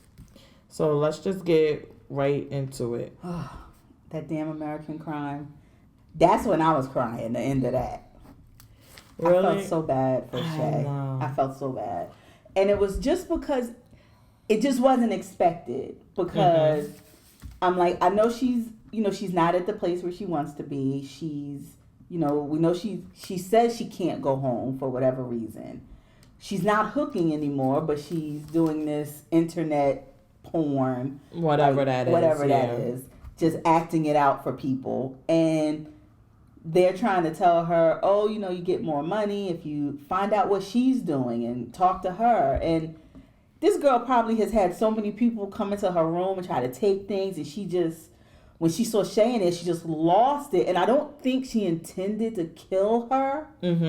But it was just such a fucked up turn of events, and I was just so upset. And I'm like, when Regina King gets this call, because I'm sure she's gonna find out. She's gonna find out somehow. Either the program is gonna be like, oh, you know, the one you was looking for, we found her, and she's gonna tell Regina. Something's gonna happen where Regina King is gonna find out that this one slipped through, and then as we see, one slips through when she's being asked to fudge the numbers to get more into the home. She really gonna have a fit with that. Oh my God! So yeah, when I saw what was her name? Shay. Yeah, when she got stabbed, because we see that the girl goes and runs up and basically hits her or something, and she grabs her neck, and it's like you really don't know what happened, right? And then she falls on the ground, and it's like a nail file in the back of her neck, the perfect spot, like spinal column. It looks and like. I'm like, oh my God!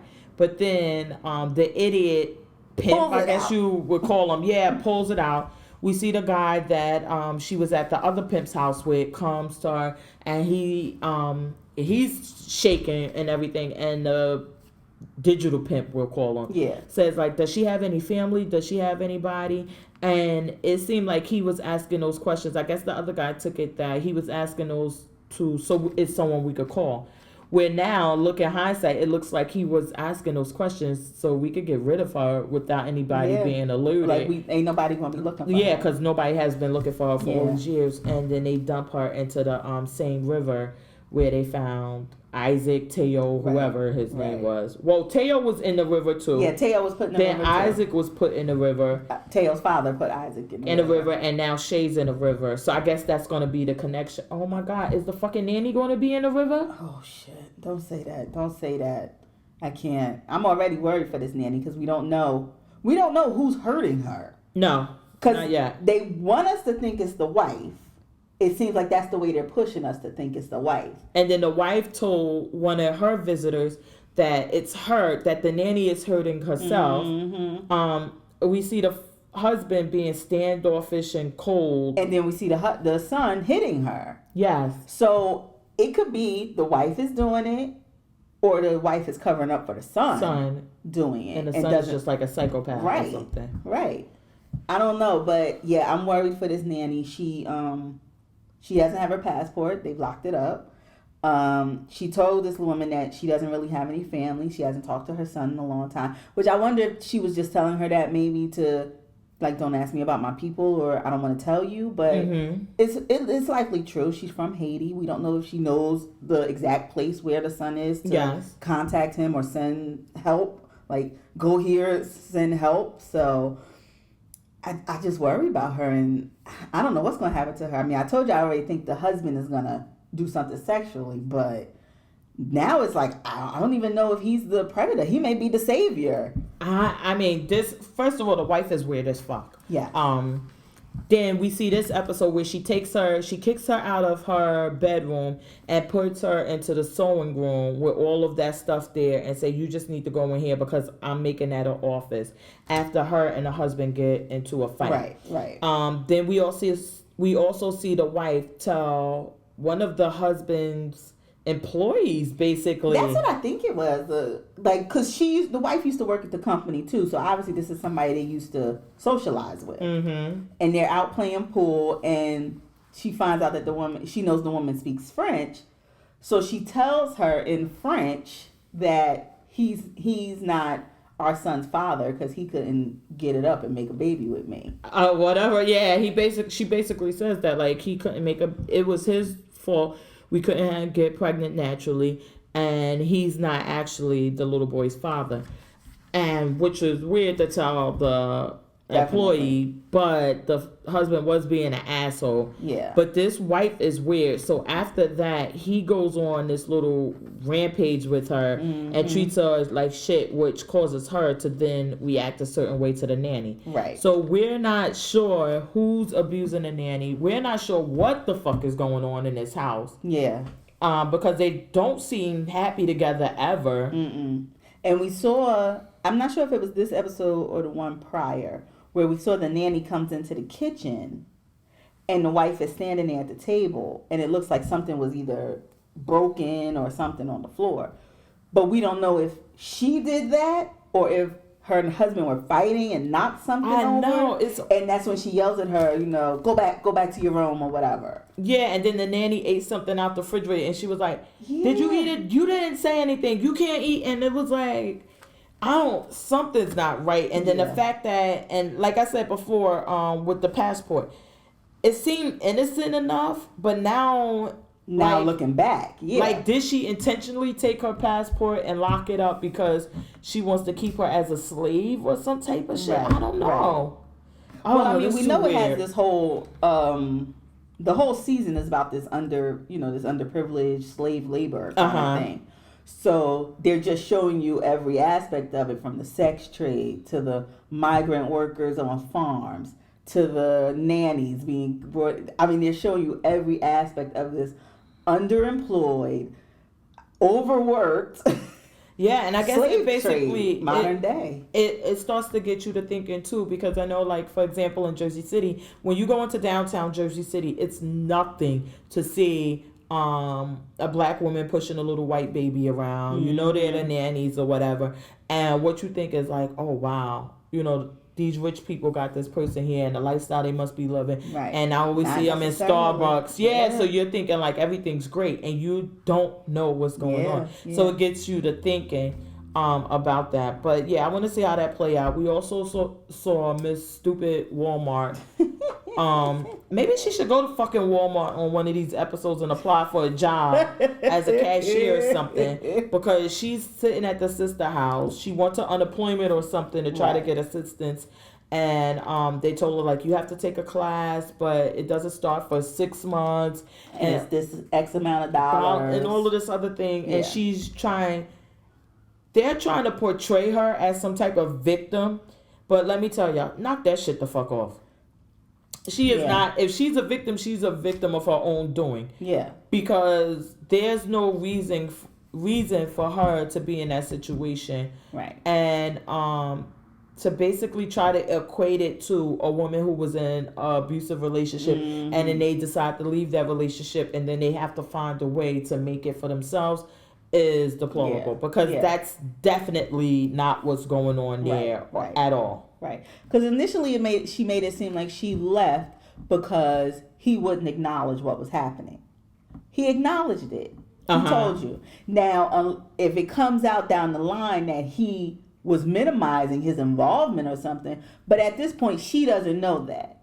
Mm-hmm. You're just mad because I won't turn my family in for what they're doing, but I'm telling you that you come home, we'll work on it together. I'll let you, what you want to do. You want to build them a nice little condo for 20 people? What do you want to do? We'll work on it if you come home. And she's still having a tantrum. Yeah, that's what I don't get. I'm like, I don't know. It just doesn't make any sense. On her sister's nerves. Yeah, the sister like, bitch, listen. You help with the kids and all of that, but still, I got to feed you. You're not bringing money into this. This is about over. Yeah. I can't wait to see how these all tie, and it should be, I guess we like in what, the 4th, 5th episode? We're getting, probably like 6. Yeah, we're getting up there. So we're going to see how that wraps up. But American Crime stays must-see TV. You just must watch it. Yes. So then you want to go to, I guess, either Shots Fired, Billions. Oh, we can go Shots Fired, cause. Okay. So over the past couple of weeks, because I don't think we covered it last week, but we found out that Corey, like my prediction, well, I don't want to say my prediction was, because it was only half right. Right. That he was running from some law enforcement. And white cops. I said white cops, and they were white, and for all intended purposes, auxiliary cops. Yeah, they were That's cops. That's what we found out. AD. They thought it was a person's initials, but it was actually the position that these 4 rich white people have in the force. And my question was, like, they don't say that they have any training. They don't say that, they are, like, weekend warriors, guys in National Guard or whatever. They are trained. They go through. Oh no, it just seemed like these are rich people that came to the town. And they wanted to be cops, so they said, okay, we'll create this fake position and take you on ride-alongs, which Ash say, oh, are you taking all your rich friends on tour of the houses? And then they'll come to find out, yes, that's exactly what they do. And I don't know, because... And, well, she meets this one cop she finds this cop who transferred 2 days after the black kid Joey was killed, which Corey told us that he was laying out on the ground crying for his mom, and then a guy in all black comes, a white older guy, and shoots him point blank. Nothing else. So we find this cop who transferred 2 days later to the fucking boonies, and Ash is like, you don't come out here because you choose to. You come out here because you're sent or you're running. And he doesn't want to talk to her. He doesn't want to tell her, but he's like, yeah, I don't want no parts of this. And then later in the episode, he kills himself. Yeah, and that goes into what happened with, remember when Mac Wild's character, they were in the precinct and they were in the locker room, and he gets into it with somebody and he said, I know what y'all do. Which ties into, I think that was your prediction, but it might have been both of ours, that he killed the white kid so they would bring attention to the murder of the black kid. I think that was your prediction. That was yours, but okay. But it's okay. You could take credit for it. You could take credit for it. Right. So that because he learns about these ADs and what's going on, and this black kid being murdered like that. Yeah. Bodies, which is the weirdest shit. But Corey picks out the guy, and it's the prison guy. It's Richard Dreyfuss. Yes, it's him. Which I had said when they showed the sketch, I was like, shit, that look like Richard Dreyfuss. Richard Dreyfuss do look like a lot of old white people. So I can understand why they picked out these other guys, because I'm like, they all look alike, yes. But no, that was Richard Dreyfuss. And I said, see, this is the whole thing, because then we have him doing this education initiative and, paying because he wants the prison built. He's going to fund the governor's education initiative. And the whole time, he's going into the houses hunting motherfuckers down. I didn't see this going that way at all. So I'm still holding on to my prediction about the minister, though, because at the end of the episode... That you think she's dirty? I don't know if she's dirty, but now I'm wondering if she knew that this was happening.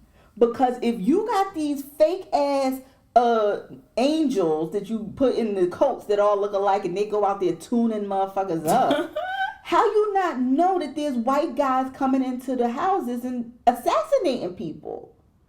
I'm just not... all the way here for her. I don't know. I still don't think that she's dirty, but 55% there for her. I'm still here. I don't think that she's dirty. What I think she's starting to see is because her and the governor had the talk, and she said, "Listen, this is the deal. In order for me to keep my promise about the schools and things like that, I have to get the money from this guy who wants to build private prisons." Right. I didn't know what I signed up for. I could try to back out, but then I won't have the money. Right. So she's like, but this is the game. Yeah. And we see that... which we know the pastor was so against playing the game. She was like, well, it's not like... the governor was like, well, it's not like we don't need more prisons. And she like, are you serious? Like, well, if you build more schools, we don't need the prisons. And she like, but in order to get the money to build the schools, we need the prison. Right. Like, so it's like a catch-22. But the pastor acts like... I don't want to say but she seems appalled by that. Yeah. But then we see her at the end getting into the car with the guy, Richard Dreyfuss, who actually wants to build the He's prisons. Building the prisons, and he's the guy Corey picked out as having shot Joey. Well, she doesn't know about him. She doesn't know about that. Yeah, because we think. Ash and... we think she don't know. Oh, my God. Ash and the other guy, they have Corey under wraps. Like, they're keeping him protected. The feds are protecting him. Yeah, so that... but we see that they're being followed all around town because we see Ash gets this bogus ass police stop. So, I mean, it's just as easy to say that they know where Corey is. They just can't go there because the feds is there. And how they're going to get to him. But one other thing, I guess the point I wanted to make is that, remember we saw the chief take out the black, oh my God, what was his name? The attorney. We saw him take him on that ride along. Right. And we both said, what the fuck was that about? Yeah. And he pulls over a white person. He does all of that. I said, did he want him to see, like, I'm not racist?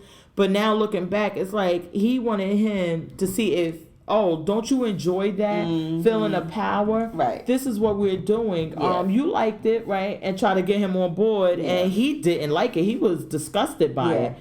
And so maybe that's what he was trying to show him. Like, don't you like that feeling? This is what it feels like. And I'll do it to anybody. I'm not racist. Yeah. It's just that happened to be a black kid that time. I don't know. It's just weird, but and we see also the thing with the moms, which them, I guess, bonding over the deaths of their sons. Oh yeah. And Pastor I can't think of her name on the show, but the pastor takes them on a show and she wants them talking about how are they coping, and the moderator of the show though tries to portray each of them as not necessarily above the law. Like she says, she says to the white woman, well, your son was found with drugs and alcohol in his system, and she says to the black woman, well, your son is a drug deal gone bad, right? He was just a thug.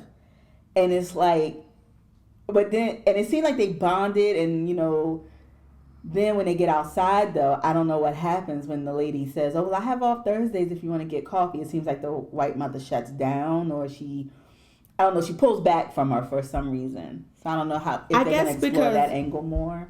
You know what? And I was taking it as that the white kid hasn't been portrayed in a negative light. Right. And because I hate to say it like that, but the white community, they're embracing her and like going after this guy, and her perspective and the way that she's being treated is that the black cop is always wrong. He was the one who did something wrong. Your child wasn't wrong. Your child was innocent. Whereas the black mother probably has already heard all of these things and been through all of that, and like, yeah, this is the shit they do. Yeah. And she's taken aback like, wait, how dare y'all? Y'all saying my son wasn't perfect? He wasn't an angel? He wasn't this? And yeah, but it was the facts. It's the truth. Yeah. And the only time he's been portrayed as not being law abiding is to her and the husband when the DOJ was asking them questions. Like, did you know he drank? Did you know he had a drug problem? It's never come out in the media, whereas we see Mac Wiles, a video he made how many years ago was portrayed and put out. And I think that's what the issue is that she just never had that anyone say that to her or him to be viewed that way. And so she just didn't know what to do or how to take it. Yeah. But then we see she tries to kill herself in the car, which went on. That scene just went on and too long to me. Yeah, it came out of nowhere because I'm like, okay, you sitting here watching protest. I don't know why you would feel abandoned or out of sorts, because the protesters are in support of your son. So just like what you were just saying, like they're on his side. They're saying that Mac Wiles is a killer, da-da-da-da. So where does your distraught idea of I can't deal with this anymore come from? Now, okay, I've never lost a child. I don't know if that's what, but to me, she didn't portray that in that moment, that it was just the despair of losing the child and not knowing where to go. It was a matter of, why would that, now if she had been in his room, cleaning up his room and found a teddy bear or something, and then you go downstairs and you try to do, then I'm like, okay, it's just a despair of losing her son that brought on that moment. But you're watching the protesters that have your back. I didn't, that moment I thought was unrealistic. Yeah, it just was, I don't know, but the scene, like, it could go either way with that part of it, but the scene just went on too fucking long. I was like, listen, I know what you mean. Either kill yourself or don't, but you gotta move on. Just end it either way. End this shit. Commercial or not. But Shots Fight, so we're gonna stay on top of that one. It should be ending. I think it's gonna end soon. Yeah, we probably got about 4 or 5 more episodes, maybe. We got to be at least number 5. Yeah, it's going quickly. Yeah. You want to jump over to Billions? Oh, I love it. I mean, we see now Chuck is faced with the consequences of his decision to accept this money and try to run for governor. Yeah. And now the guy had him a little sit down like, oh yeah, thanks for getting my daughter that clerkship that you should have got her before because you know what the fuck is up. And now I need you to do some other stuff for me. Right. And Chuck is sitting there, and I think that this is a hard pill for Chuck to swallow because he has basically hung his hat on the fact that I don't care about that. My father wanted me to go into that life, and I totally went the opposite way. I never gave into what he told me to do. Right. The favors he asked me to do, which one included this clerkship that he didn't get for the granddaughter. I've always been like, I'm going to do the right thing. And now, because I want to have this pissing contest with Axe, and I'm feeling myself, now I'm in bed with them. Yeah. And now this is what comes with it. Yeah, definitely. I mean, even down to his lawyer. He got to get his lawyer favors. And the lawyer wants to invest in the company. And he's like, well, I don't have quite enough, but who does? Your daddy. With this juice or whatever the fuck that was. I mean, I don't think Chuck was anticipating it being this much give and take. But we know he will play dirty because we saw in the other episode when the guy who was going to run against him. And he was like, oh, you thought I wasn't going to bring out the fact that you hate your gay son? And that I need help in the community that you're really big in. And if you do this, I may just throw you the deputy, whatever. And, I won't let them know about this. And I'm like, that's some real bullshit when we know that you like to get pissed on. And everything, yeah. How you holding something over somebody's head? With the lady that was wrestling, he was wrestling with or whatever. Yeah. But I don't know. I just found that so... That in the scene, I just found that so tough because we were talking about it on Shots Fired, where you get into politics and you have all these good intentions and you want to do the right thing, and because all of the time he was in a position where he could have taken advantage of a lot of this and he didn't. Mm-hmm. And then once he decides to run for governor, now you have to do these things because you need the money to run. But when Axe came into, what was it, the Yale Club or the Harvard Club? One of those clubs. Yeah. And the guy was like, well, we have a dress code here. And he was like, well, that's good for you. And he goes... I love angry Axe. Oh, my God. And then... And when he goes through there yelling for him, Chuck! Yes. And, he said, do you know what your two daddies have been up to? I said, oh my God. But then you could see even the effect that had on Chuck, and then also with him, because you saw that he was like, as soon as he left, he was going to chastise the father. Cause yeah. Oh my God. But no, the other part that really, I said, see, it just amazes me when people throw the shade. It's just so casual. When he was talking to the Jones, the guy who was giving him getting behind him, and he was like, yeah, I've seen pictures of you since you were little. And he was like, really? He was like, yeah, from your dad. He wouldn't be showing pictures of the bastards. I was like, oh, wait a minute, did you not just pick up what he threw down? Oh my God, Chuck. And Chuck didn't even, he was just like, oh, a gasp, but okay, let's just keep going because I need the money. I was about to say, the other kids, like, basically, like, your father got other kids, bastard children, But that's rich people just don't give a fuck, because he just said it and just was like, oh, yeah, you knew that, let's keep going. I'm like, oh my goodness, and then the whole, we see what is her name? Tyler. Is it Tyler? Which one? They. Tyler. And we saw somebody following her or whatever going on with her, but then we see her get on this private plane with her crew and the kids are there and everything. Yeah. And she's starting to like the money. Yeah, and it's like, is she going to be a factor in... Well, we see the FBI was who was watching her. Yes, that's what I'm saying. I mean, they don't just give those jackets out to anybody. So I'm like, how is that going to play out? Because now, where before she was like, oh, this and that, and I only do what I want, and I want week to week, and I don't want to be committed, and then she's on this private plane, and it's like, okay, you starting to get used to this. Starting to like this idea. Yeah, so how far are you going to go to keep this? Yeah. It's going to be really the question. Right. And we also saw Axe's wife, which Chuck is always inappropriate with his wife's business as it relates to Axe. Because Axe's wife calls, and Chuck was with the wife this time.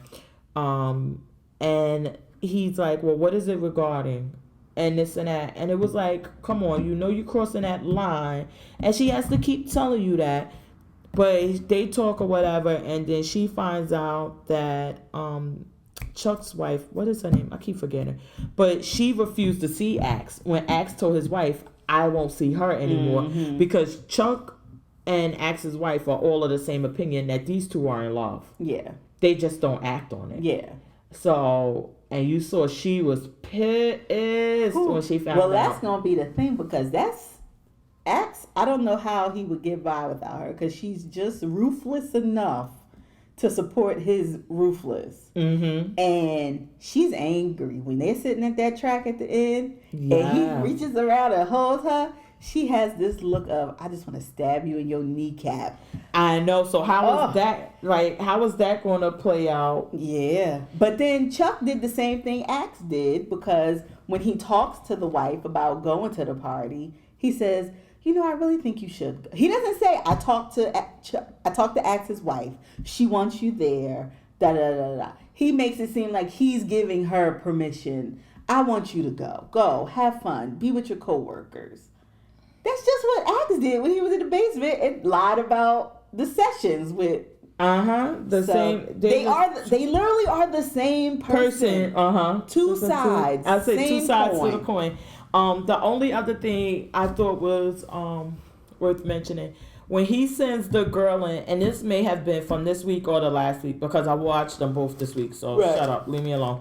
But I didn't watch the one that just came on yesterday. Right. So this is not about that. No spoilers, like we said. He sends the girl in there to go with Chuck's wife to have a session. Right. And he wants to find out what would be her response if anyone says that they feel a certain way about him going after this town. Right. And she basically is like, listen, that ain't none of your damn business. And whatever, you got issue with, get over that shit. So the girl goes back to him and tells him, and so he like, yes, because I knew my girl, like he's happy, like I knew my girl would do what I needed. But so then the girl tries to use that time to like pitch herself for a job. He was like, get out of here. I was cracking up because she just knew, like, okay, well, this is my moment to be next. Let me get my shine on. And we also saw the remember he had that firewall, because that's what she calls herself, the black girl. And she told him, like, if you give me a subpoena, I'll talk. And now she's basically saying, listen, he must be up to something illegal because he got rid of me. And she's the one that put them on Tyler. That's how because remember she said that's who you should be looking at. That's who's being brought into the inner circle now. You ain't never going to get Wags, because Wags that's Team Axe. He is Team Axe, ride or die. But now this one you may be able to crack, because she may have some stuff going. They may have some stuff going on. So. Yeah, that one was, I know, I can't see. And I think this is about to wrap up, because this was episode 9, I believe. Yeah. So we're about to get 3 more probably. They usually do like 12. Then it's going to be over. So I guess that's basically all the shows I had. Well, you said you watched Harlots. Yeah. And I got a big circle around my recommendation. So like I told her, I said, listen, I didn't have a Hulu account or what happened to it. I signed up for the Hulu on my TV. I had to get my credit card, do everything to sign up, because I'm like, I must see this show. Hulu offered different plans now, one with commercials, one without commercials. Yeah. So I had to read all of this shit. I did all of these things to get to this show. And my first thing I said in my head was like, oh my God, fat pretty girl must really be sexually frustrated to be watching this show because it's sex from the beginning, all the way through. It's not just implied sex or inferred sex. No, it's real sex. It's sex in alleys, sex in bedrooms. It's sex. If you can see me now, I'm just sitting here shaking my head like, yes. It's a lot of sex. So, harlots, in my notes, I had basically put like thumbs down. I really... it was the sex? It's like a softcore. It's a harlots. What you think it was going to be? I don't know. I really didn't think it would be that far. And because Hulu, I guess my perception of Hulu would be that it would be shows that were on TV or would be, but no. They're venturing out into a lot of original programming. Yeah, and that's really original. I have one of my picks that's coming up is original programming for them, and they are really. I like some of the original programming. Like Netflix, sometimes the original programming is hit or miss. Well, it seemed like Netflix, once they got that hit with House of Cards, they gave everybody who said, listen, I want to do a show. Yep. Listen, take some of this money because we done made billions this year. Then they just changed the plan on how it, because before I had the old plan. I think I even had the plan where we used to get the DVDs in the mail. Remember when Netflix was that was their main thing, the DVDs, and you would, I had that type of plan. So you would get DVDs and then you could keep them and send them back. Streaming and all of that. Yes. Yeah. So this how old my plan was. Then they went straight to streaming and stopped the DVDs. First it was like a mix and then it went straight to streaming. Right. And under that plan, you can have as many tablets, computers, TVs, phones logged onto your thing. Not no more. Then they issued the statement, I think it was this year or something, saying, listen, everybody's going to be converted to this plan because all the new signers were on that plan. Yeah. And you have a maximum of 4. Okay, a TV. That's it? Well, you could sign on different locations, but only 4 people could watch it at the same time. Okay. So that kind of limits that sharing thing. Okay. I got you.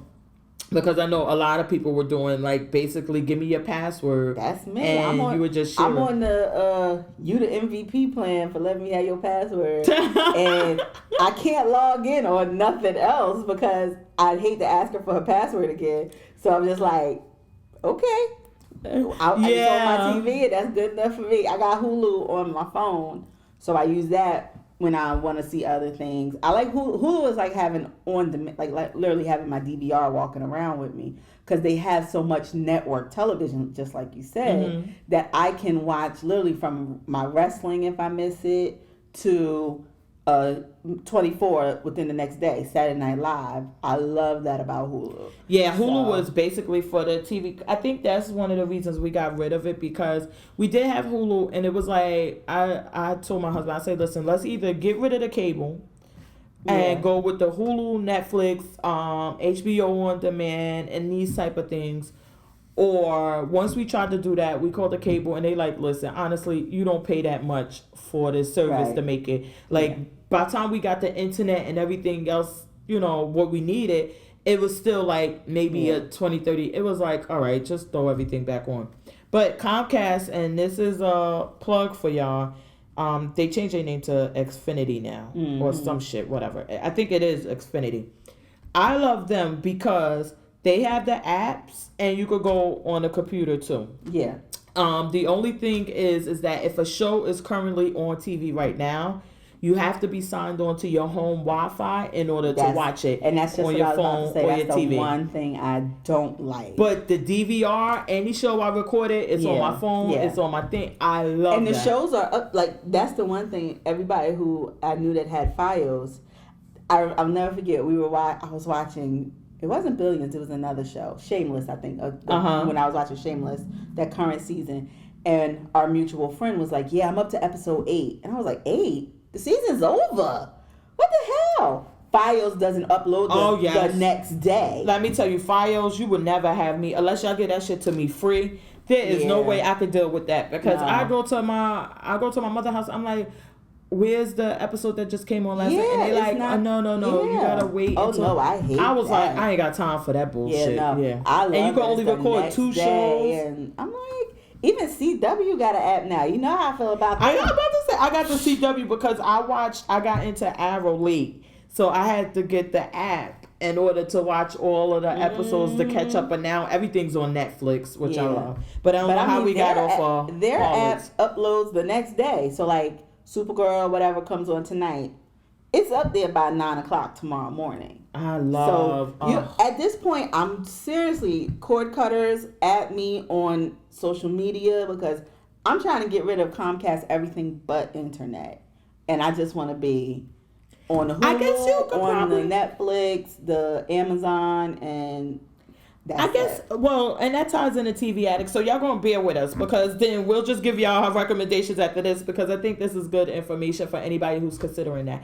I think that definitely based on what you use, the internet use in your house. So if you're 1 person, 2 people at a house, that definitely would be the way to go because you could get a lower plan for your internet. You don't need as much internet as somebody like me where we got like the lady, because now what they try to do with the internet Comcast, and y'all ain't slick, what they try to do is give you restrict the amount of access you have and the speeds or whatever. Okay. So they'll say, well, how many computers you got? And my mother, she has Fios, and she did this because they were like, how many computers you got? She's like, oh, only one. So her internet is like whack, super slow because they're like, listen, you only got 1 computer. You only gonna get enough for that 1 computer, and based on that usage. When they call, I did tell the truth because I'm like, I don't know, we got like 10, 11 things on these things because we got iPads, we got phones, we got computers, so I don't know. So they kept it up, but they still cut it off in the daytime if they think you. Yeah, they think you're not home. I gotta call them up. Listen, cut my shit on. But yeah. So definitely, because we needed that much, it wasn't a good deal for us. But for other people, if you're gonna use these plans, but you have to make sure you do the math when you talk about cord cutting because Amazon is it's $100 for the year, and you get free 2-day shipping. That's where you just gotta know people. Because I use our mutual friend's Amazon. Oh my God. She has Prime, so I'm signed in on hers. She doesn't watch it. Oh, she only uses it for the shipping. She only uses it for the shipping. And she says I get an email and they'll be telling me, oh, you just finished watching such and such. Please rate this. That's me. That's not her. Another mutual friend has the Netflix. So in turn, I do the same with the Hulu. I'm like, here's the Hulu password. Do you sign in, whatever. Hulu doesn't restrict the number of people you can have signed in. Okay. So because they have commercials. Right. On exactly. Shit. I'm not paying for no commercials. I just watch them dumbass commercials and let it go. Because it still ends up being 20 minutes almost less than if I was watching it live at the time. Yeah. So, and other than that. So it's because you get Amazon, Hulu, Netflix. I'm really gonna try to and HBO on demand because now you could buy those HBO and Showtime for $10 a month. Exactly. And we all know I do like Cinemax. You do? Well, because you has some sexually frustrated. Not only that. Because when they used to offer me that one time, the guy, I'm like, yeah, that's like the soft porn network. I don't need that shit. No, they have very good shows. They used to have Banshee. I don't know if you ever watched that, but it's probably on Netflix now. You wouldn't like it because it's just gratuitous violence and sex, but that's right up my alley. But the Nick, I told you with the guy from This Is Us. Yes. And now they have Strike Back coming back for a final season. So Cinemax was very good they got on that HBO train and were doing some really good shows for a while. So yeah, because like we know HBO, even Showtime, Stars you can get on Stars, all of those, they don't have good shows all year round. So you really don't need them all year round. Because even before I was at the position like, listen, let's subscribe on Apple TV and buy the seasons of certain shows before they offer that. Because it's, I mean, if I'm only got Stars for Power, why am I going to have you going 365? Exactly. I just need you for them 4 months. And then I'm gonna call and cut it off. Exactly. And even then, I may even call and get it just for the 2 weekends and binge the damn episodes. Hello? and then cut it off. So yeah, definitely. I guess so fat do pretty what girl. works best for well, you. Listen. Your How about we do this? You be the one who cut the cord. You do it, and you then tell I can us, give a review, and you can tell us how it affects your TV, because you're a TV addict. So if you could make it work, then they definitely. I went for a DVR without over 2 years. Oh, I don't think I can. Yeah, I waited. I'll be sitting there with my pocketbook on my lap, waiting for my show to begin at 7:59. Oh my God, I refused because they wanted to charge me like $30 a month. I was like, F you, no. Let me tell you, that's one thing. Every time I call those people and try to get a lower bill, I'm like, we can do everything other than DVR. But taking the DVR. I need that. I gotta keep up with my TV, and now it's basketball season, so now my thing is like full because of all of the playoff games. Right. And Comcast lets you record like 5 shows, so girl, my thing always buzzing. All right, so let's get to our picks. I was about to say, so we could get out of here because I'm getting tweets and stuff about basketball wise and things like that. So we need to get out there to this, and I need to get this ready for tomorrow. My picks for this week, what you should be watching. I'm going to give Gorilla a try. It's a new show on Showtime with Idris Elba about freedom fighters. Frida Pinto from and you're gonna hate the Millionaire one. I can't remember the one with the Slumdog Millionaire. Yes. So that's one of my picks. Fargo. I don't know if you watched any of the previous seasons, but I wasn't a fan of the movie, but I'm a fan of the series. Ewan McGregor is playing multiple roles, a fat guy and a skinny guy, and it looks like it's going to be interesting. It's all about happenstance and how people happen to cross paths when a letter gets misdelivered to the wrong place and somebody dies. And it's interesting. The first episode came on last week, and we'll get a new one. And it's usually about regular season, 12, 13 episodes. And this is what season? Fargo. This is third this series, yeah. And my last pick is... 1 second. Do we have to watch the other seasons in order to be... No, you don't. It's a standalone season every time. It's like a American Horror Story. You get maybe some repeating characters, maybe not, but... I mean, repeating actors, not characters. Mm-hmm. But no, you don't have to have watched any of the previous seasons. And my final pick is the season finale of Feud, which... Even though we're not taping this on our usual day, it came on last night, so you might have already watched it, maybe not. But I will be here for you on our next episode 13 for a full-on discussion.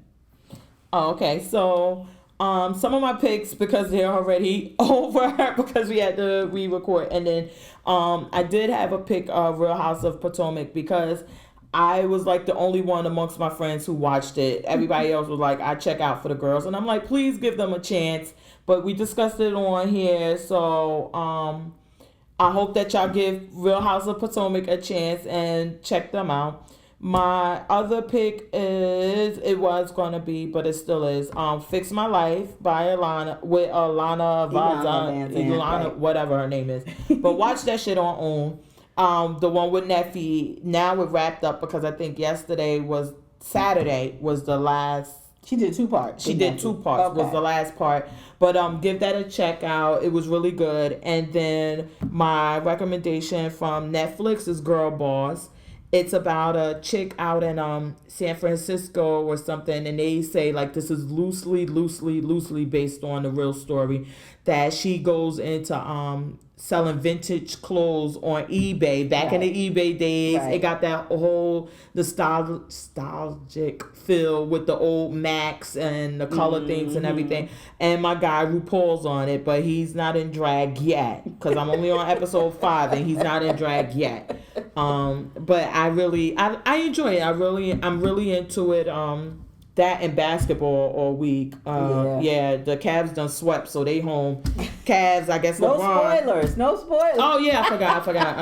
I'm about to say, but LeBron, you might as well check out these shows or listen to our podcast. You ain't shit. You ain't. While you waiting on the next opponent. Yeah, so we're gonna let you know where you can find us at. I'm on Twitter at JMOAbout, and at Fat Pretty Girl Notorious FPG. We're making a really good effort to be on there on Sundays. Definitely. For Housewives. Monday, I guess now basketball wise, I didn't know it came on Monday, but we'll try Mondays. I'm going to be on there on Wednesdays for the Little Women. Yes. And then Friday for RuPaul. Yes. But anytime you catch us in between, we'll definitely be talking about TV. Our mentions stay on, so feel free to, if you're watching it on the off time, you can give us your opinion. And with the hashtag, The Life of a TV Addict. Yes. Then you can email us or comment on, you can email us at jmoabouteverything@gmail.com, or you could comment on SoundCloud or YouTube. Any recommendations, any shows you would like for us to watch and give our opinions about, we'll definitely check them out. And the episodes are available on iTunes, Google Play, and YouTube and SoundCloud every Tuesday. I know last week you got it Wednesday, but we're gonna be sticking with Tuesday. Maybe we'll move to Monday, but for now it's Tuesday. So every Tuesday will be available. Make sure you check us out. Don't forget, subscribe. If you enjoy it, share it with other people. If there's certain parts you enjoy, let them know what time that part at, and they can check out. But and if anything that you think we could do better or differently, then let us know. We don't listen. We're not that thin-skinned. Yeah. We take criticism. But remember to share, subscribe, and share it with your friends. And hashtag stay addicted. See you next week.